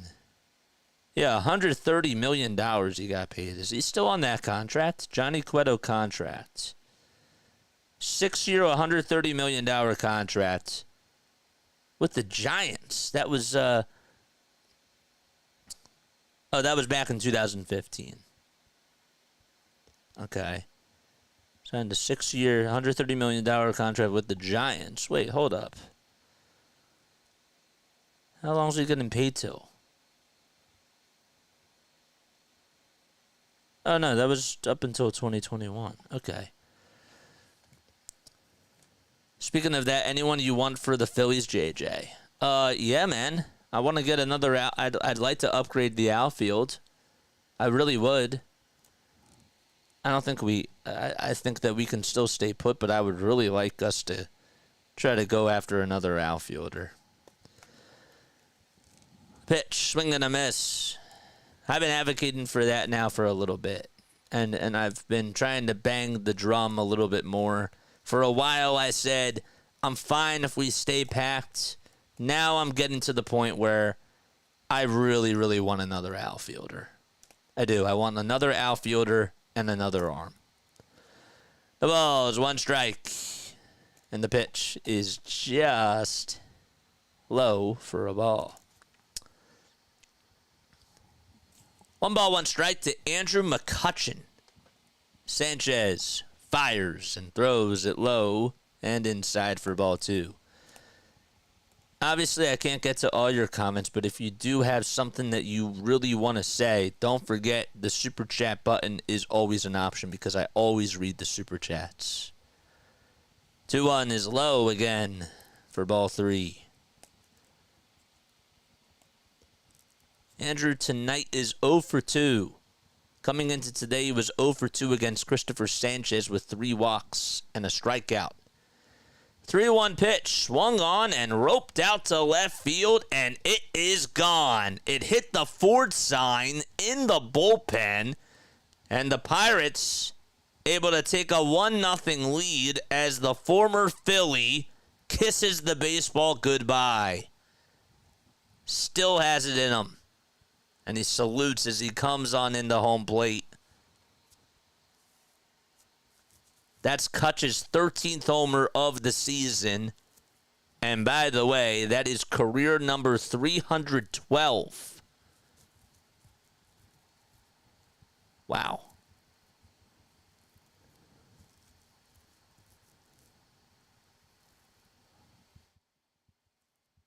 The pitch, here it is, and that is low.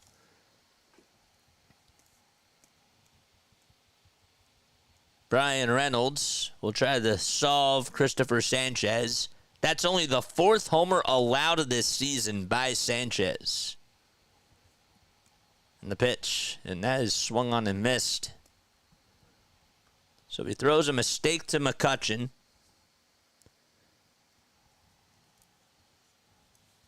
The 1-1.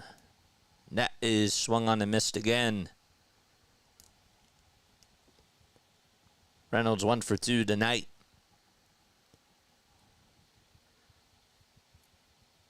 The sinker, the changeup, and the slider have been the pitches that he's gone to. 1 ball, 2 strikes.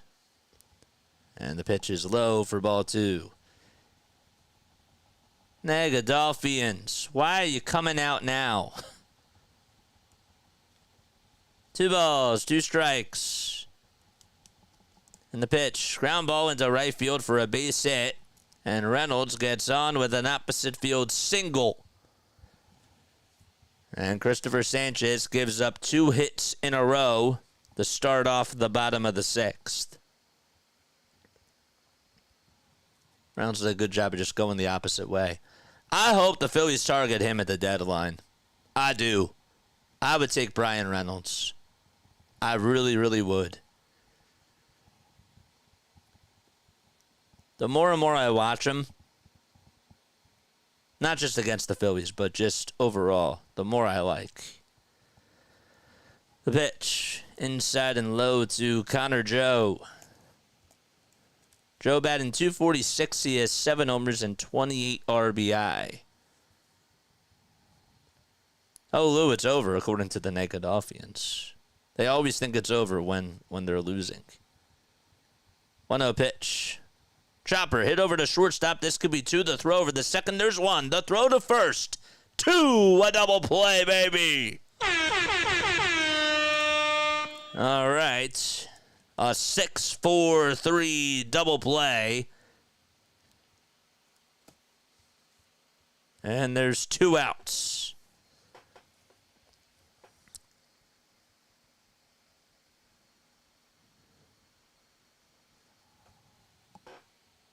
Two gone. Nobody on base. And Nick Gonzalez will step up to the plate. Pitch. Ground ball. And past the diving stop of Bohm into left field. And Gonzalez able to cruise into first with a 2-out single. And it's O'Neal Cruz who's coming up to the plate. That ball just got by Bohm. Just was a little bit out of his reach. Warming up now is Jose Ruiz. Remember, Sanchez has at 86 pitches. O'Neal Cruz comes up, and he gets a sinker that he swings and misses at. He's been really struggling tonight against Christopher Sanchez.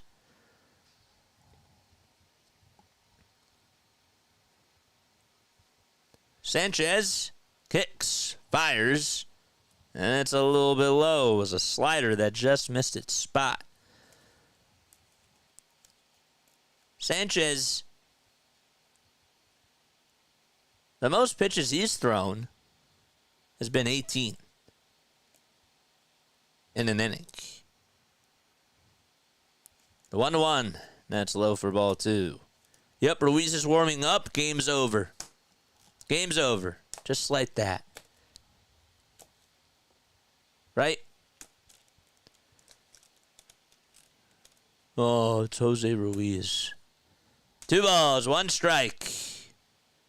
And the pitch on the way. Fly ball hit out over to right field, and Castellanos looks up. It hits off the top of the wall. Jogging on in from third is Gonzalez. The relay to the plate is not in time as Gonzalez dives in there safely. And the Pirates lead it 2-0 on the RBI double by O'Neal Cruz. And Bucks Nation stands up in Pittsburgh.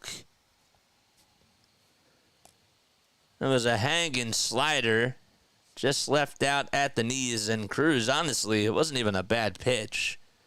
Cruz just did a good job of drilling it out to right field, and that was just a nice piece of hitting.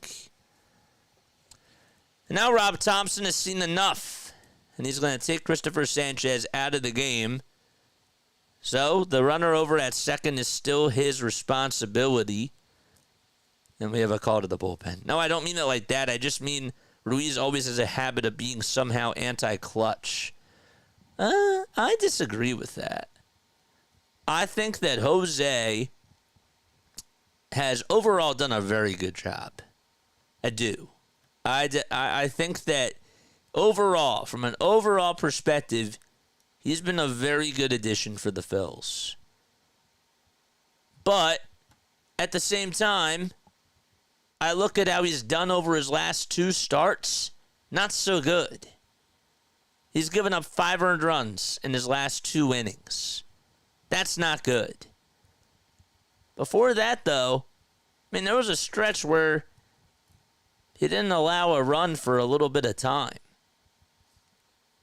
So, good going, boys, says Gideon. Cruz kept them going last night. He did. He did, John. Don't forget to like. Don't forget to subscribe. We have 122 likes. We have 252 people watching. if you want us to go raid another channel, let's get to 200. Let's do it. Let's get to 200 if you want us to go raid another channel. Maybe we'll do it for every 100. I haven't decided yet. But tonight we'll do another raid if we get to 200 by the 8th inning. By the 8th inning, we got to get to 200. Is that a fair deal? I think that's a fair deal. If we get to 200 by the 8th inning, 200 likes, we'll go raid somebody else. That's what we'll do. If we drop a series to the Pirates, we will be the laughing stock of the league after dropping a series to the Athletics. And yet we still have the best team in baseball, David. We still have the best record. Or one of the best records.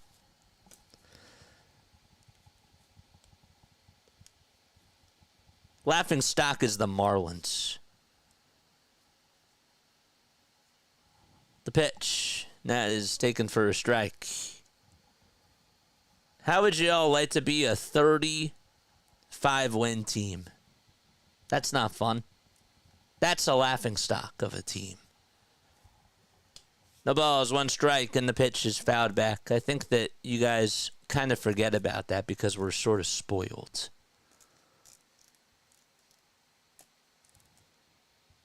Oh, and 2 is the count. Ruiz kicks and fires, and it's in the dirt.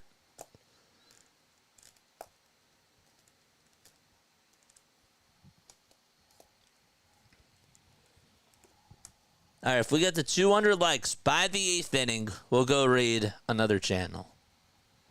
That's the goal. I want us to continue to support other content creators. 1-2 is low and outside for ball 2. 267 people on here watching. Let's get to 200 by the 8th to go raid another channel. 2 balls, 2 strikes. Ruiz kicks, fires, and it just barely misses outside for ball 3.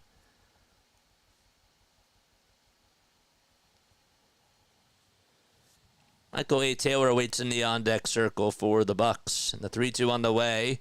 Ground ball hit over to shortstop, and Turner bobbles it, and everybody's going to be safe. That's an E6. Come on, Trey. He shakes his head. It popped up out of his glove. That was a routine ground ball. And that's going to put runners at the corners. Got eaten up by it. Easily. He anticipated there was going to be a little bit lower, and he just misjudged it. Oh, boy. Runners at the corners, 2 outs, bottom of the 6th. And the Pirates lead it 2-0. They got a solo homer by Andrew McCutchen. And an RBI double by O'Neal Cruz. The pitch on the way. Fly ball hit out over towards right field. It is a foul ball. And Harper lost his cap trying to chase it down. Who had Stott trying to run over there too. And Castellanos as well. Michael A. Taylor, 0 for 2 tonight, batting .201 with 2 homers and 13 RBI on the season. He's up at the plate.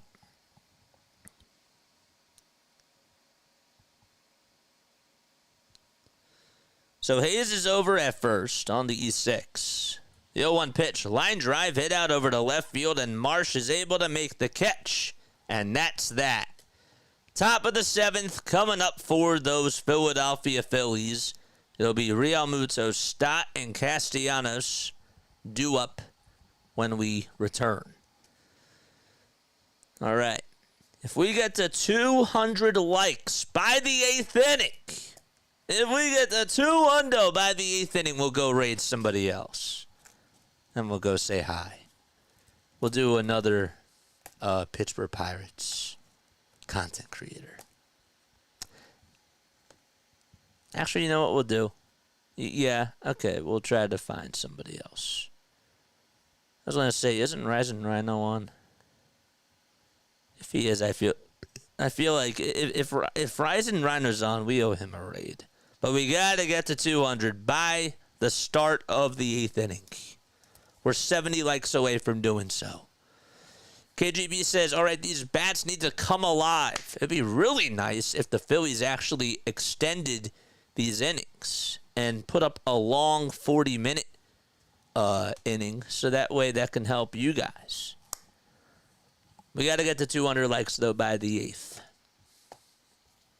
200 by the 8th. And again, don't forget to like and don't forget to subscribe. It's not trivia time. We're going to the top of the 7th. Trivia time's bottom of the 7th. Bats need to come alive. They do, man. They really do. 2 hits, man. Come on. And the plate discipline is stunk.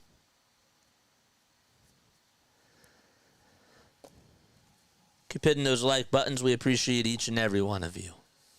Bats need to step up. Somebody has to come alive so that way they can buy y'all time to hit that thumbs up button so that we can get to 200 likes to go raid somebody else. Out there for the 7th, still pitching, is Luis Ortiz. Pitching change would be nice, too. That'd be very nice.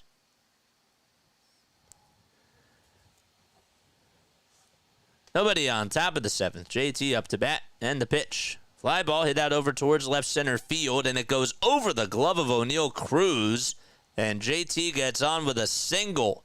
It was a little blooper that was just hit over the head of O'Neal, and not too far away from him, but it worked, and JT got on base. Had some pretty good contact with it, too, and Cruz just could not judge it correctly. So, a leadoff single, and that's only the 3rd hit today by the Fightins. Here comes Bryson Stott. The pitch outside for ball 1. 67 more likes till we go raid our next person, and we got to do it by the 8th inning. 1 ball, no strikes.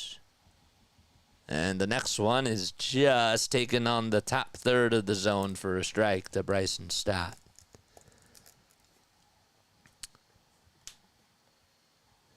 Love it, D.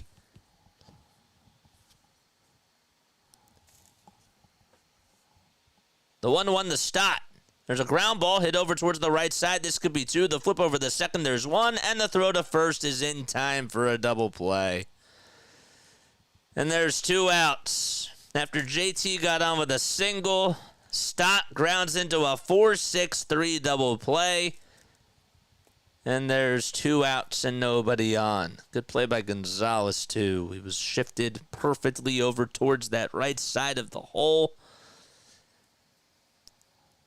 That's not what you want. Now it's Castellanos due up. And he takes the pitch inside for a ball. Keep smashing that like button, baby. 1 ball, no strikes. And the leg kick and the pitch is just up high for ball 2.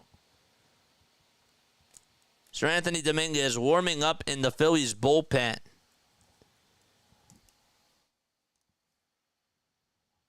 They're not buying nobody time. 2-0 pitch, and that is chopped foul. Good night, KGB. Appreciate you for coming on here, man.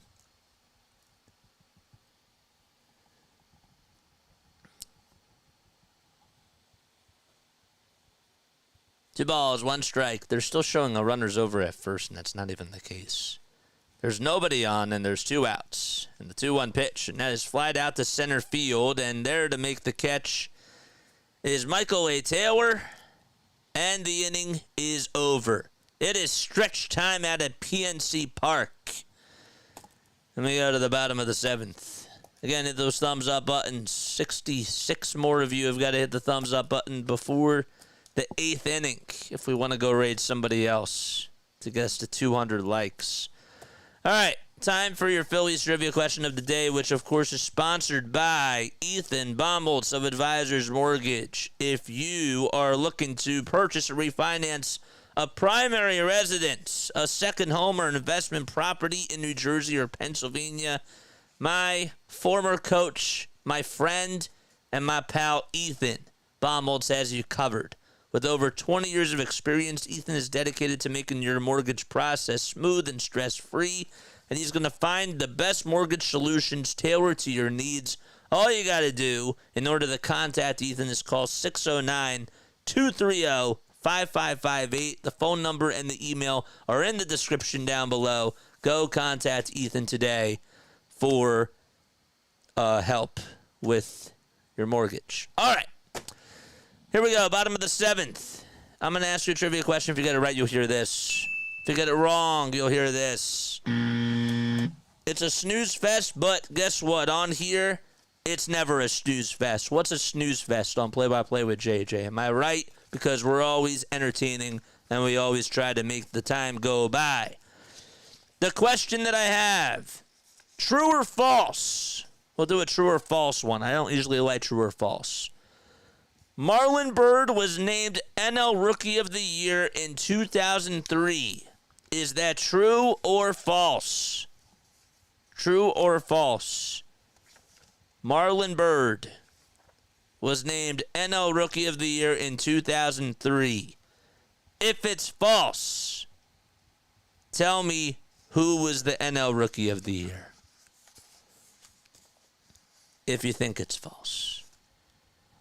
Sir Anthony Dominguez on the pitch for the Titans. And Sir Anthony has gone 36 games with a 4.76 ERA. Will says that it's false. Now you got to tell me. I'm kidding. That was actually correct. That is correct. Who was the NL Rookie of the Year in 2003? Who was it? Who was it? The ball is one strike to Joshua Palacios.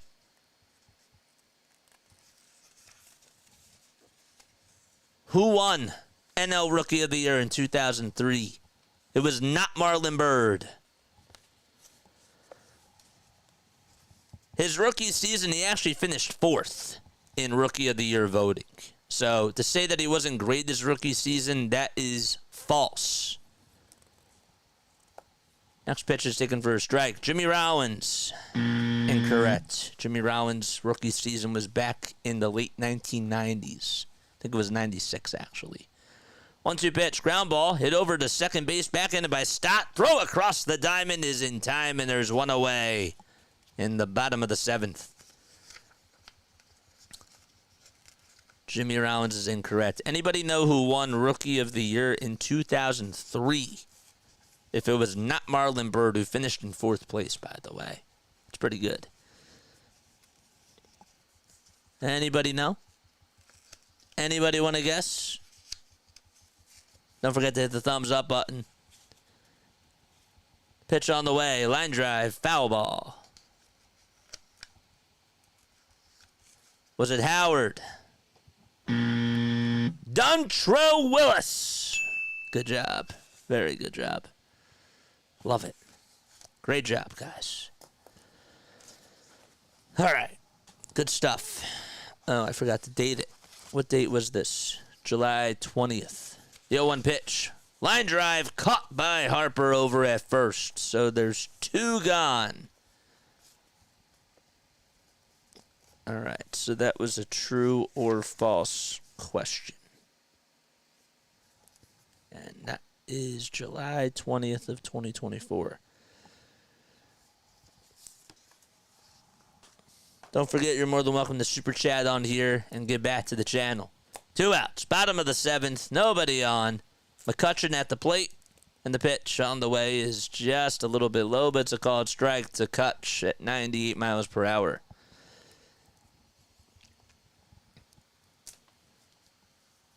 Keep it apropos here on the chat. That's all we ask. The ball is 1 strike. 2 outs. Bottom of the 7th, and the 0-1 is outside for a ball.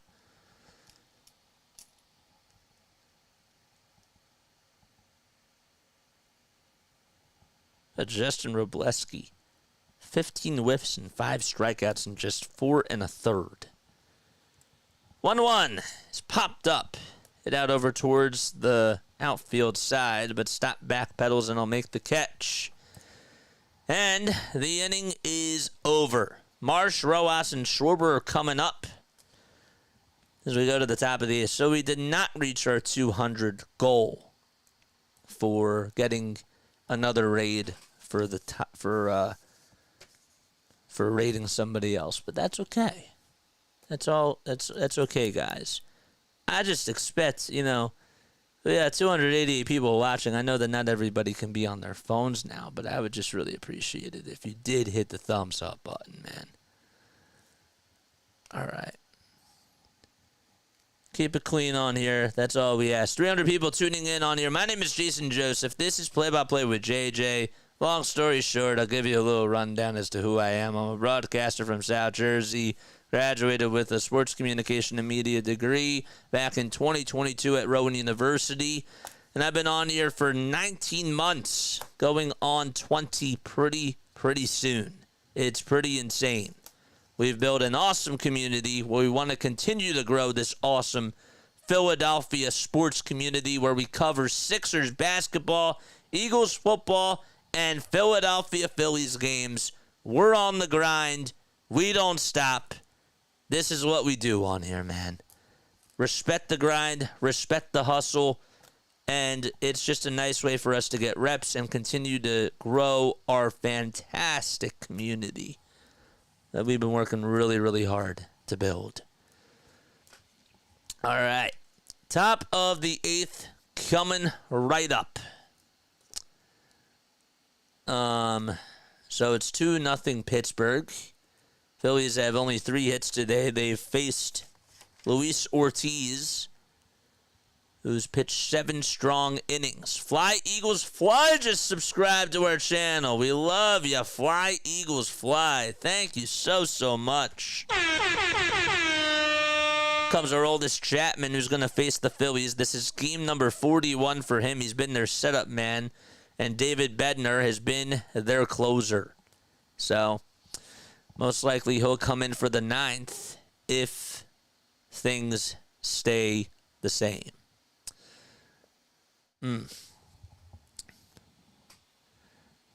All right. There's the Roberto Clemente bridge. It's beautiful. It looks absolutely beautiful. 2 thumbs up a day, like brushing my teeth for you, JJ. That rhymes. I like that. I like that, Jade. I love that. Nobody on and nobody out in the top of the 5th in the first pitch to start off the inning. The Wes Wilson is taken for a strike.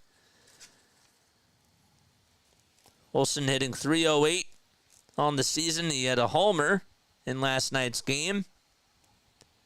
The 0-1 pitch is low at 99. Chapman still has the arm.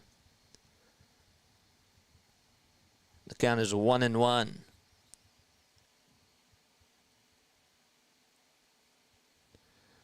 One ball, 1 strike. And the pitch, that is painted perfectly on the outside corner for strike 2.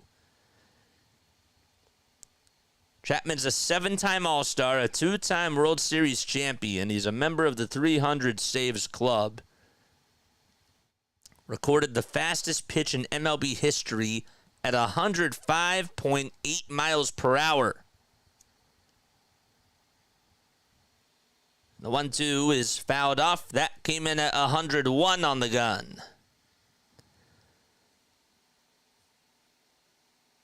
He has the most strikeouts by a left-handed reliever, too, with 1,197. The 1-2 to Wilson. Swing and a miss. He fished after the 101-mile-per-hour heater, and West strikes out, and there's one away in the top of the 8th.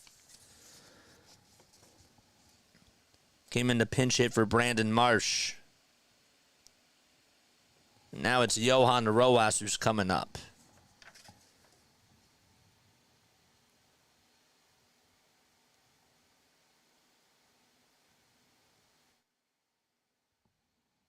Pitch to Rojas, and that's taking that 99 miles per hour for strike one.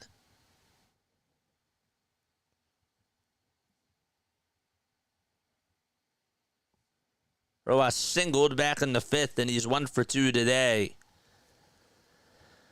Next pitch, way outside and high for a ball. The last time that the Pirates shut out the Phillies, I believe, was back in 2017. I have to make sure I double check that. 1-1, and that is swung on and missed for strike two. It was actually back in 2022. The Pirates beat the Phillies 5-0 on August 28th. 1-2 pitch. Strike three called at the knees. It came in at 103 miles per hour, and Rojas just looks and goes back to the dugout. Man, he still has it in him.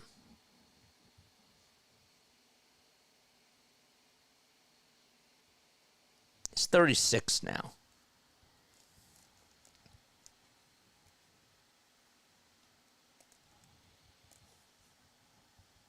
They didn't have a radar gun.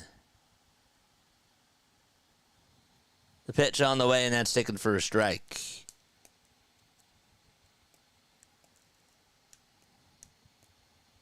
It was believed that he threw the fastest pitch, but that was not scientifically proven. The pitch, and that is swung on and missed.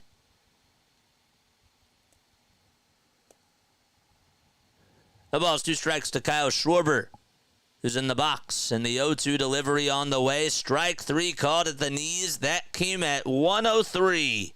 And Schwarber has some words with Ryan Additon. And we go to the bottom of the 8th. So the Pirates are coming up to bat. And it's 2-0 as we head to the bottom of the 8th inning. Don't forget to like and don't forget to subscribe. These Pirates are sneaky good. Yes, they are, says Keith. Just be greedy. Fly, Eagles, fly. Oh, he said just be greedy, fly. He was talking to him. I thought you meant fly, Eagles, fly, meaning just be greedy. But I didn't realize you were directly addressing him.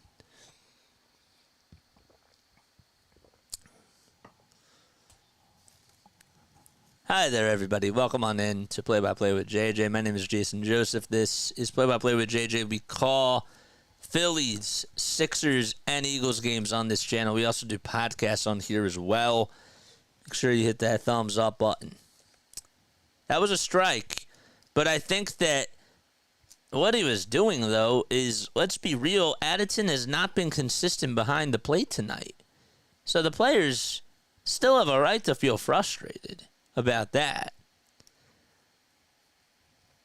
Corbin Carroll just hit one 418 feet. Holy smokes. 418. I mean, it's not, I know it's not like 450, but still, like, for Corbin, it's pretty good, man. All right, let's take a look at the out-of-town scores. Well, the Braves are down 6-2. They ended up winning the first game of the doubleheader by a score of 3-2. But now they're down 6-2 in the top of the 5th against the Cardinals. Red Sox lead 2-1 in the top of the 5th. The Rockies have a 2-0 lead in the top of the 2nd against the Giants. Rays beat the Yankees earlier today 9-1. And the Tigers won 7-3 against the Blue Jays. A's won 8-2 against the Angels.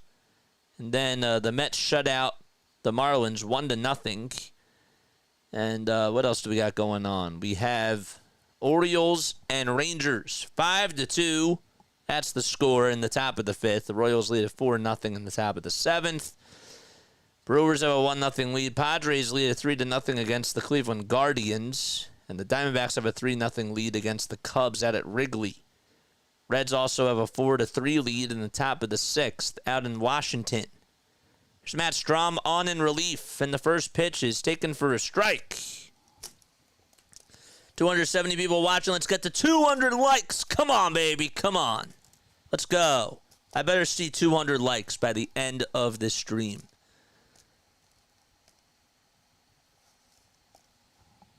The ball is 1 strike.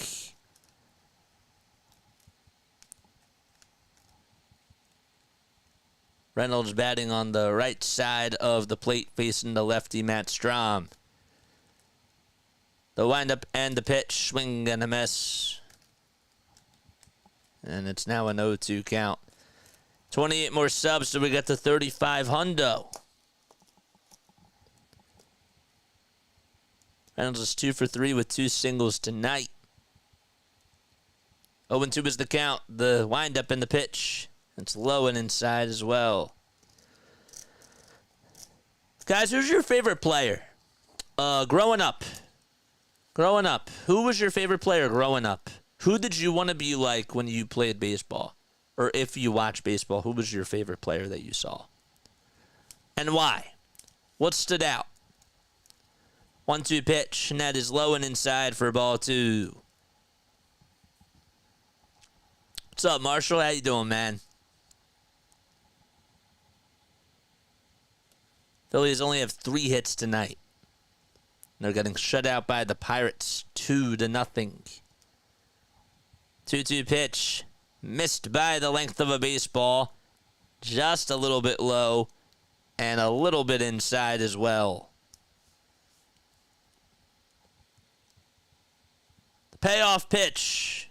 Way inside for ball 4. And Brian Reynolds gets on with a leadoff walk. And Strahm does not allow a lot of those. He really doesn't. It's crazy. That's only his 6th walk that he's allowed this year. John Kruk. That's a good one. Comes Connor Joe in the pitch, and that is fouled away. Came in at 93 miles per hour.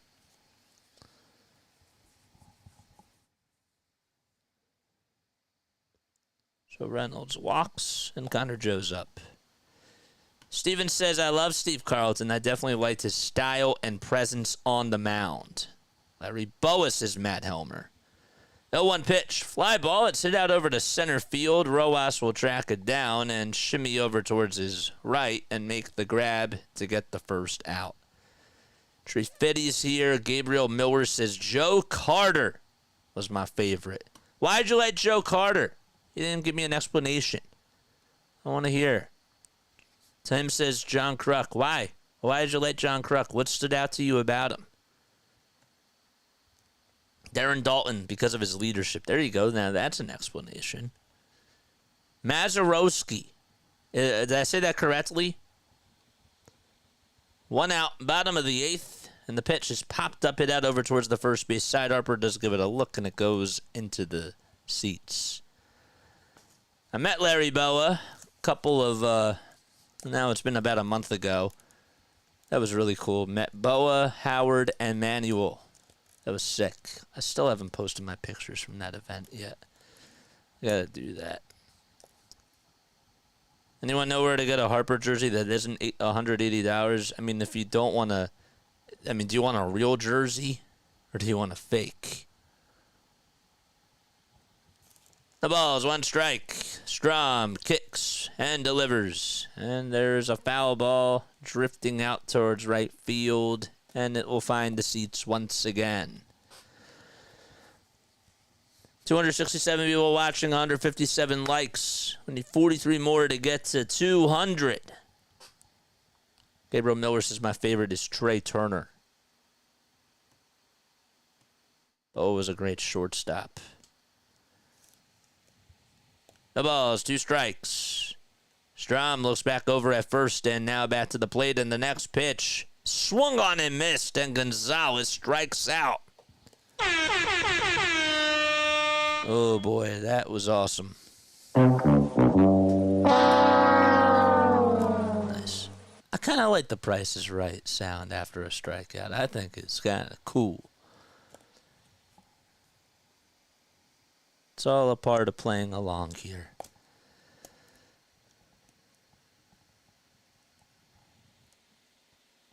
Two outs, and the pitch to O'Neal Cruz. Lefty on lefty, and that swung on and missed.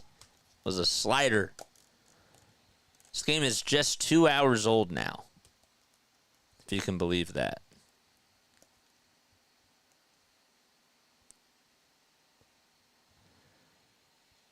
Yo, one. That is taken just up high, honestly.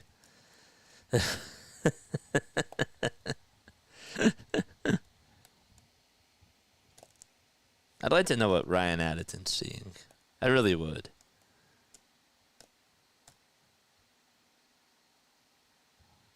One ball, one strike.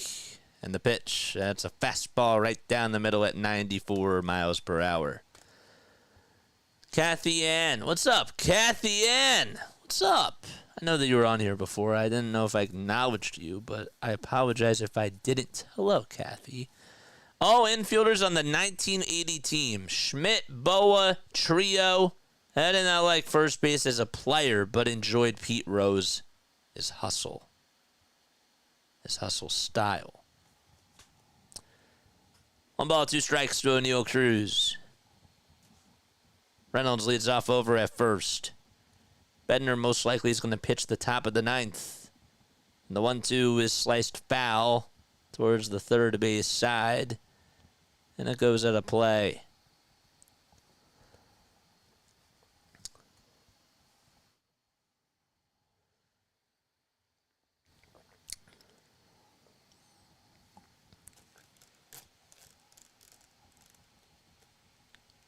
Look back over at first by Strom, who kicks and fires, and it's just outside. It's actually way outside for ball two.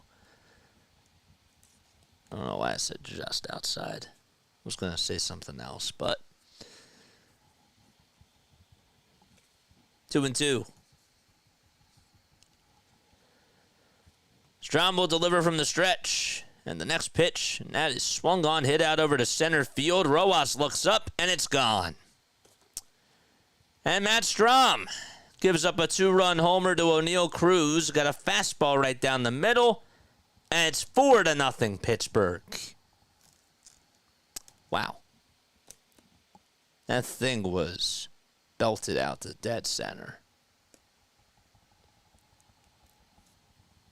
Man.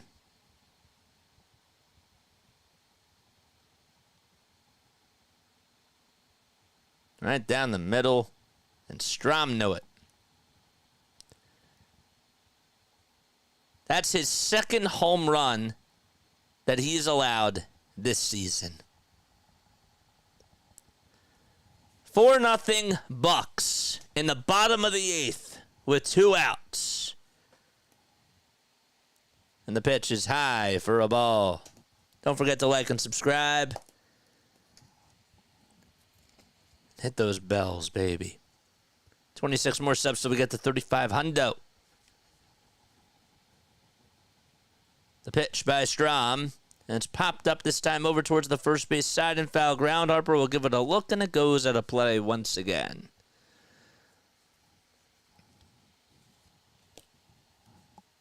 Can you believe that's only the second homer he's allowed this season? That's wild. Luke Arcini just tweeted out, "I'm not having fun." It's wild. 1-1 on the way. Ground ball hit over towards the left field side, and it goes underneath the glove of Trey Turner. He tried to make a sliding stop. Wes Wilson gets to it, but it's a base hit. It was a single out to left, and Turner struggles defensively once again over at shortstop. I don't know if he would have had a good throw over to first base, but he still should have been able to make that sliding stop over at short. And it got by him. He said, darn it.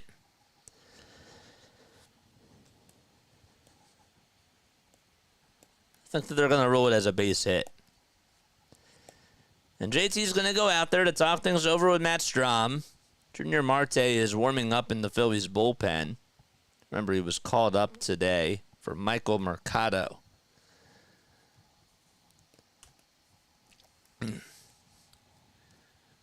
After the game, please stay on because we are going to do a little recap.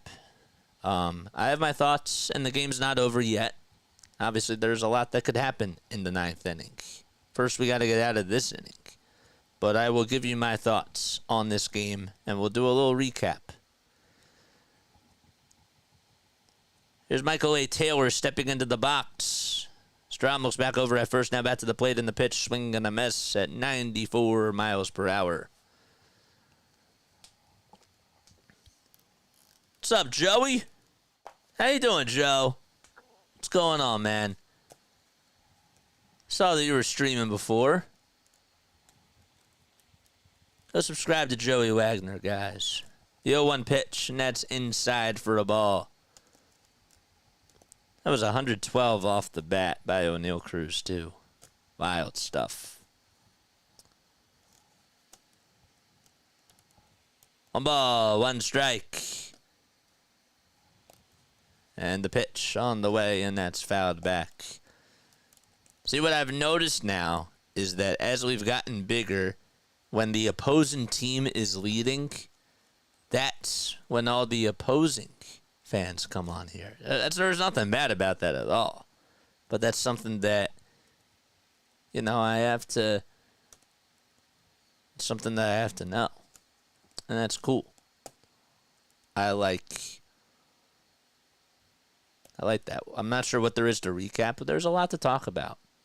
I have my thoughts. This isn't your recap. This is mine.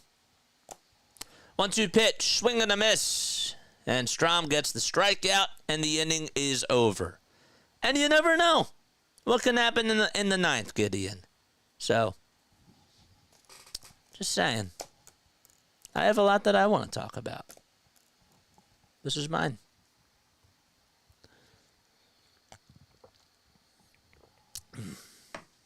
We got 230 people tuning in. Again, I want to thank you all so much for being here. For those of you that have been with me since day one, you have no clue how much I truly appreciate you guys. I really do mean that. I'm not where I am today if it weren't for y'all. And again, 19 months into this, and this is what we've built. We're getting about 235 people on average per stream, and this is in a shutout that we still have 235 people. When the teams are winning, or like when the Phillies are winning, we've been getting like 400. But 235 during a shutout for this channel, that's special, man. That's really, really special. And I want to thank every one of you that has been with me since day one. When we were at 0 subscribers and we had just 5 people watching, man. First game, Sixers-Warriors. It's been pretty freaking awesome. So, if you're hopping on the bandwagon now too, though, we welcome you to come on. I just want to make sure that I give my appreciation to all the people that have been with me since the first day that we've done this. We're going to continue to go up in the rankings, man. All right. Top of the 9th.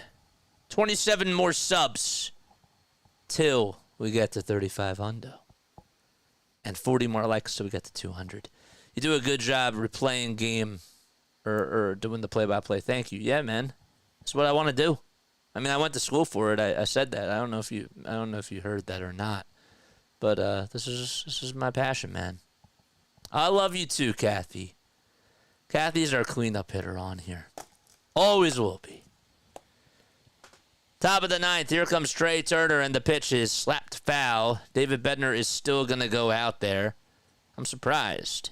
But I guess because they want to get him pitching because he hasn't pitched since before the All-Star break.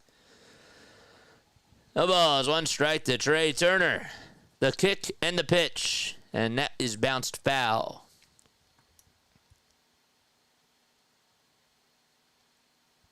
Trey's 0 for 3's grounded out twice. Bednar has a 5.01 ERA and 17 saves. But the 5.01 ERA doesn't really describe the whole thing.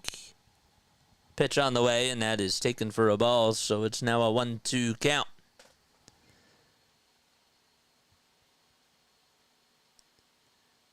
Started off the season very shaky.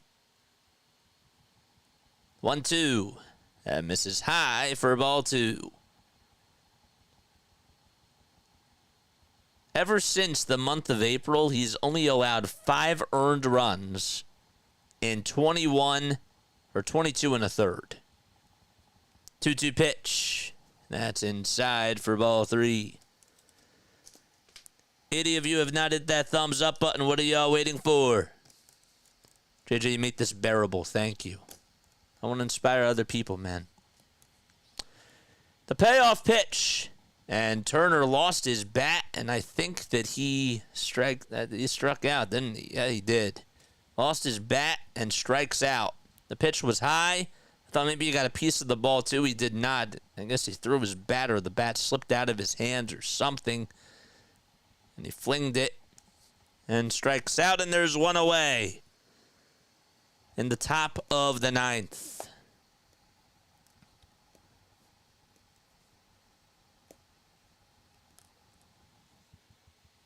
Comes Harper to the dish, and the pitch, swing and a miss on a fastball that was at the eye level at 98, way up high, and he still swung at it. Don't forget, tomorrow we will be on for the Phils. The game will be at 1:35 p.m. Eastern Time. We'll be on at 1:30. The 0-1, and that is wide for ball 1.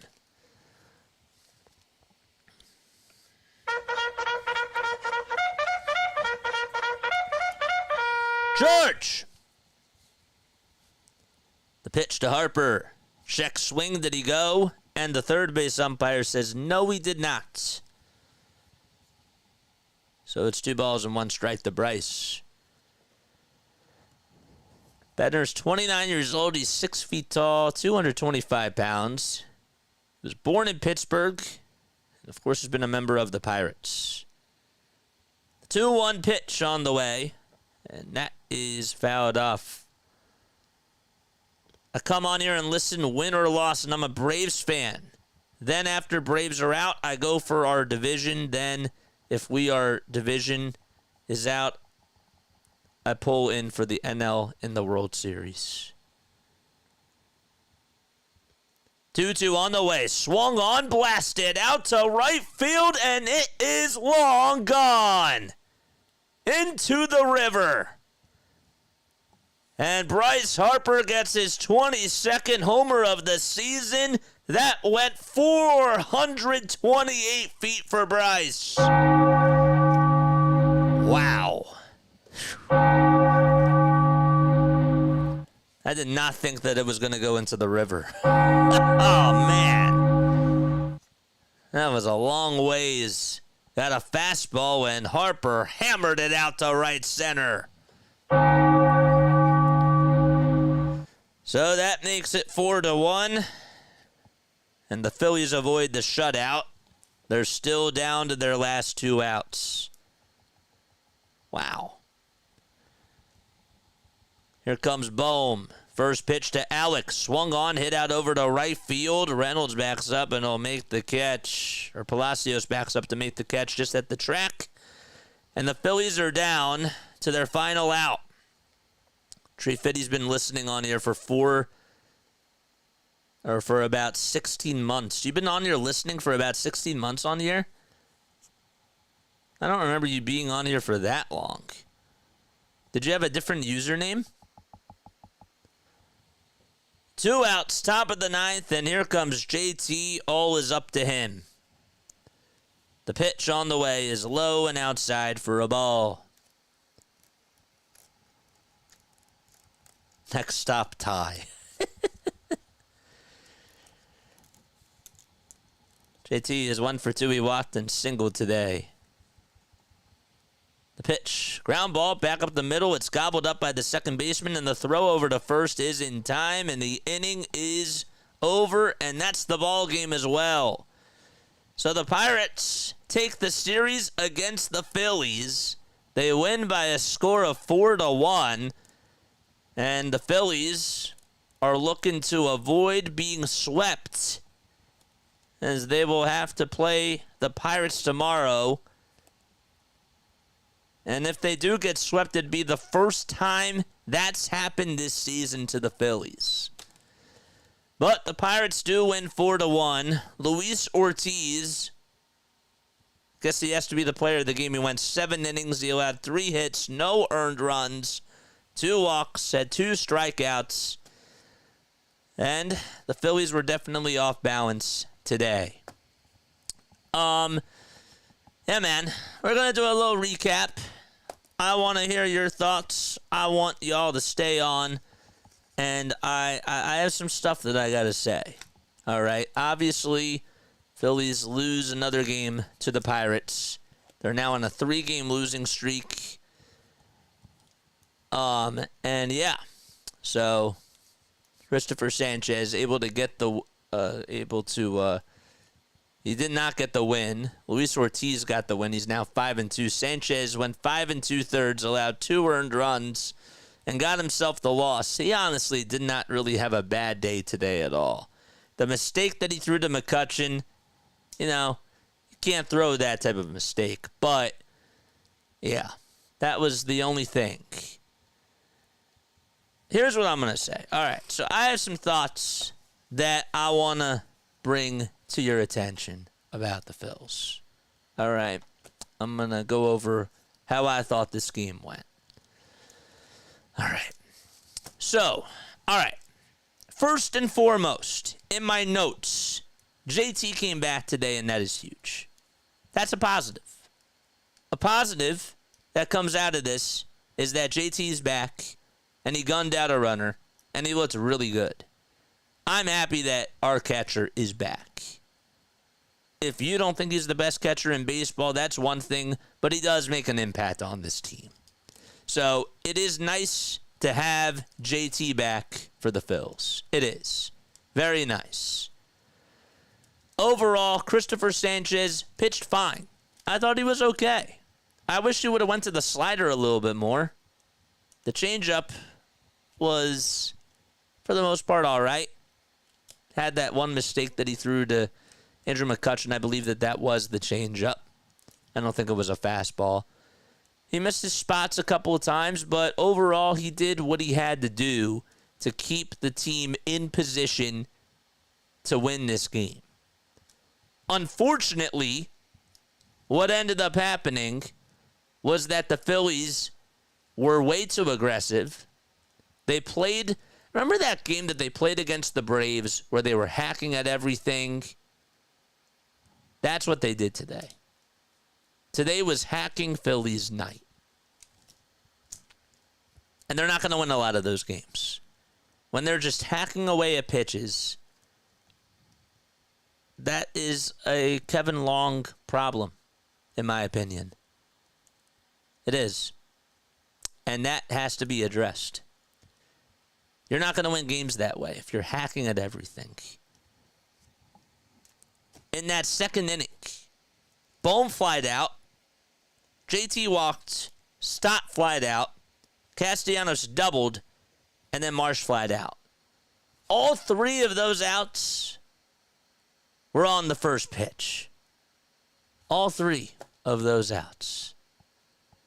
And that told me everything I needed to know about how this game was going to go. When you set the tone early, it tells you pretty much what's going to come throughout the rest of the game.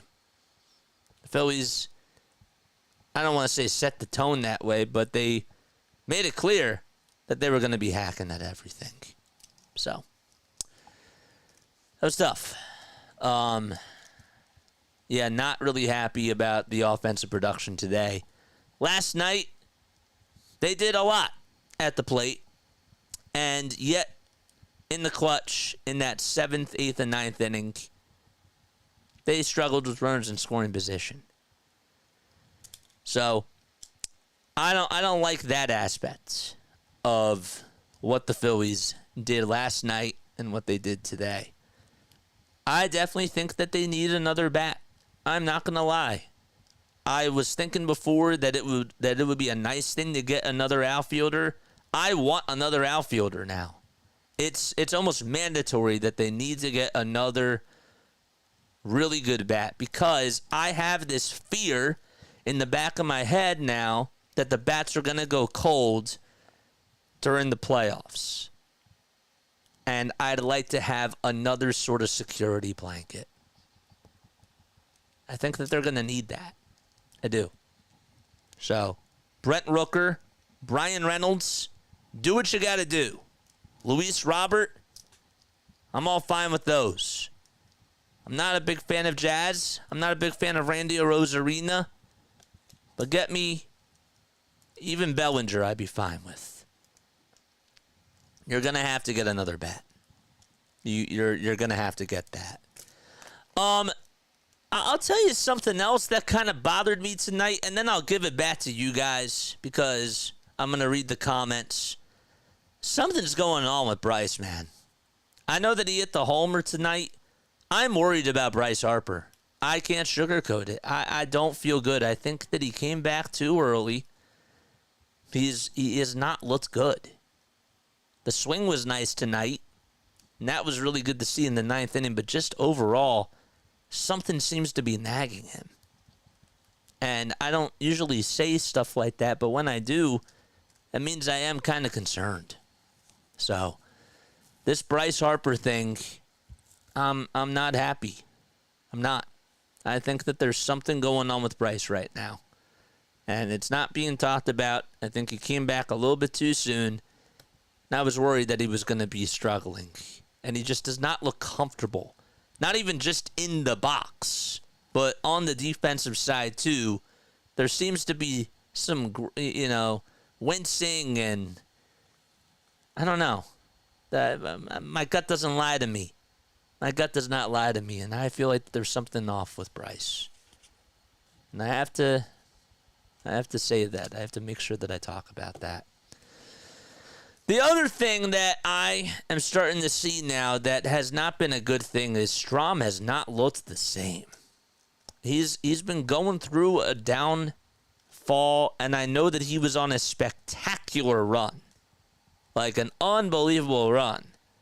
But it's been now a little bit of time since he's cooled off. And tonight's homer that he allowed to O'Neal Cruz, I'm starting to have some concerns about him. Is this just still him going through a tough time? Maybe it is. But it's been going on for a little bit of time now where I've started to raise some eyebrows. Not saying that he shouldn't be on the team. Not saying that he should be getting rid of his role. I'm not saying any of that. But this is another reason why I want another arm. So that's where I am right now. This is, again, like the whole season, I've been very positive about this team. I'm overall happy that they are 62-36. Anybody would take that any year. But through this stretch, and we knew that there was going to be a down stretch, that's how the baseball season goes. I'm worried about Bryce. I'm worried about Matt Strom. And I'm not happy with the inconsistency at the plate. When you're winning games, it doesn't matter. But when you're not winning and things aren't going your way and the pendulum is sliding in the other direction, that's where the concern comes. They had one runner in scoring position tonight. How many games that's going to win you? Not a lot. The Pirates were 0 for 9 with runners in scoring position. 0 for 9. And the reason why they won this game was because they had the 9 guys on base. And the Phillies had one runner in scoring position. That was it. So, All right, let's see what the people have to say. Because I want to hear from the people. Don't forget to like and don't forget to subscribe on your way out. Sosa's our fourth best hitter. That has to be someone else. Left on base worries me. Bryce is probably just frustrated with some teammates struggling. I think it's more than that, my guy.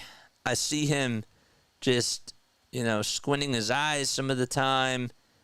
Him looking at I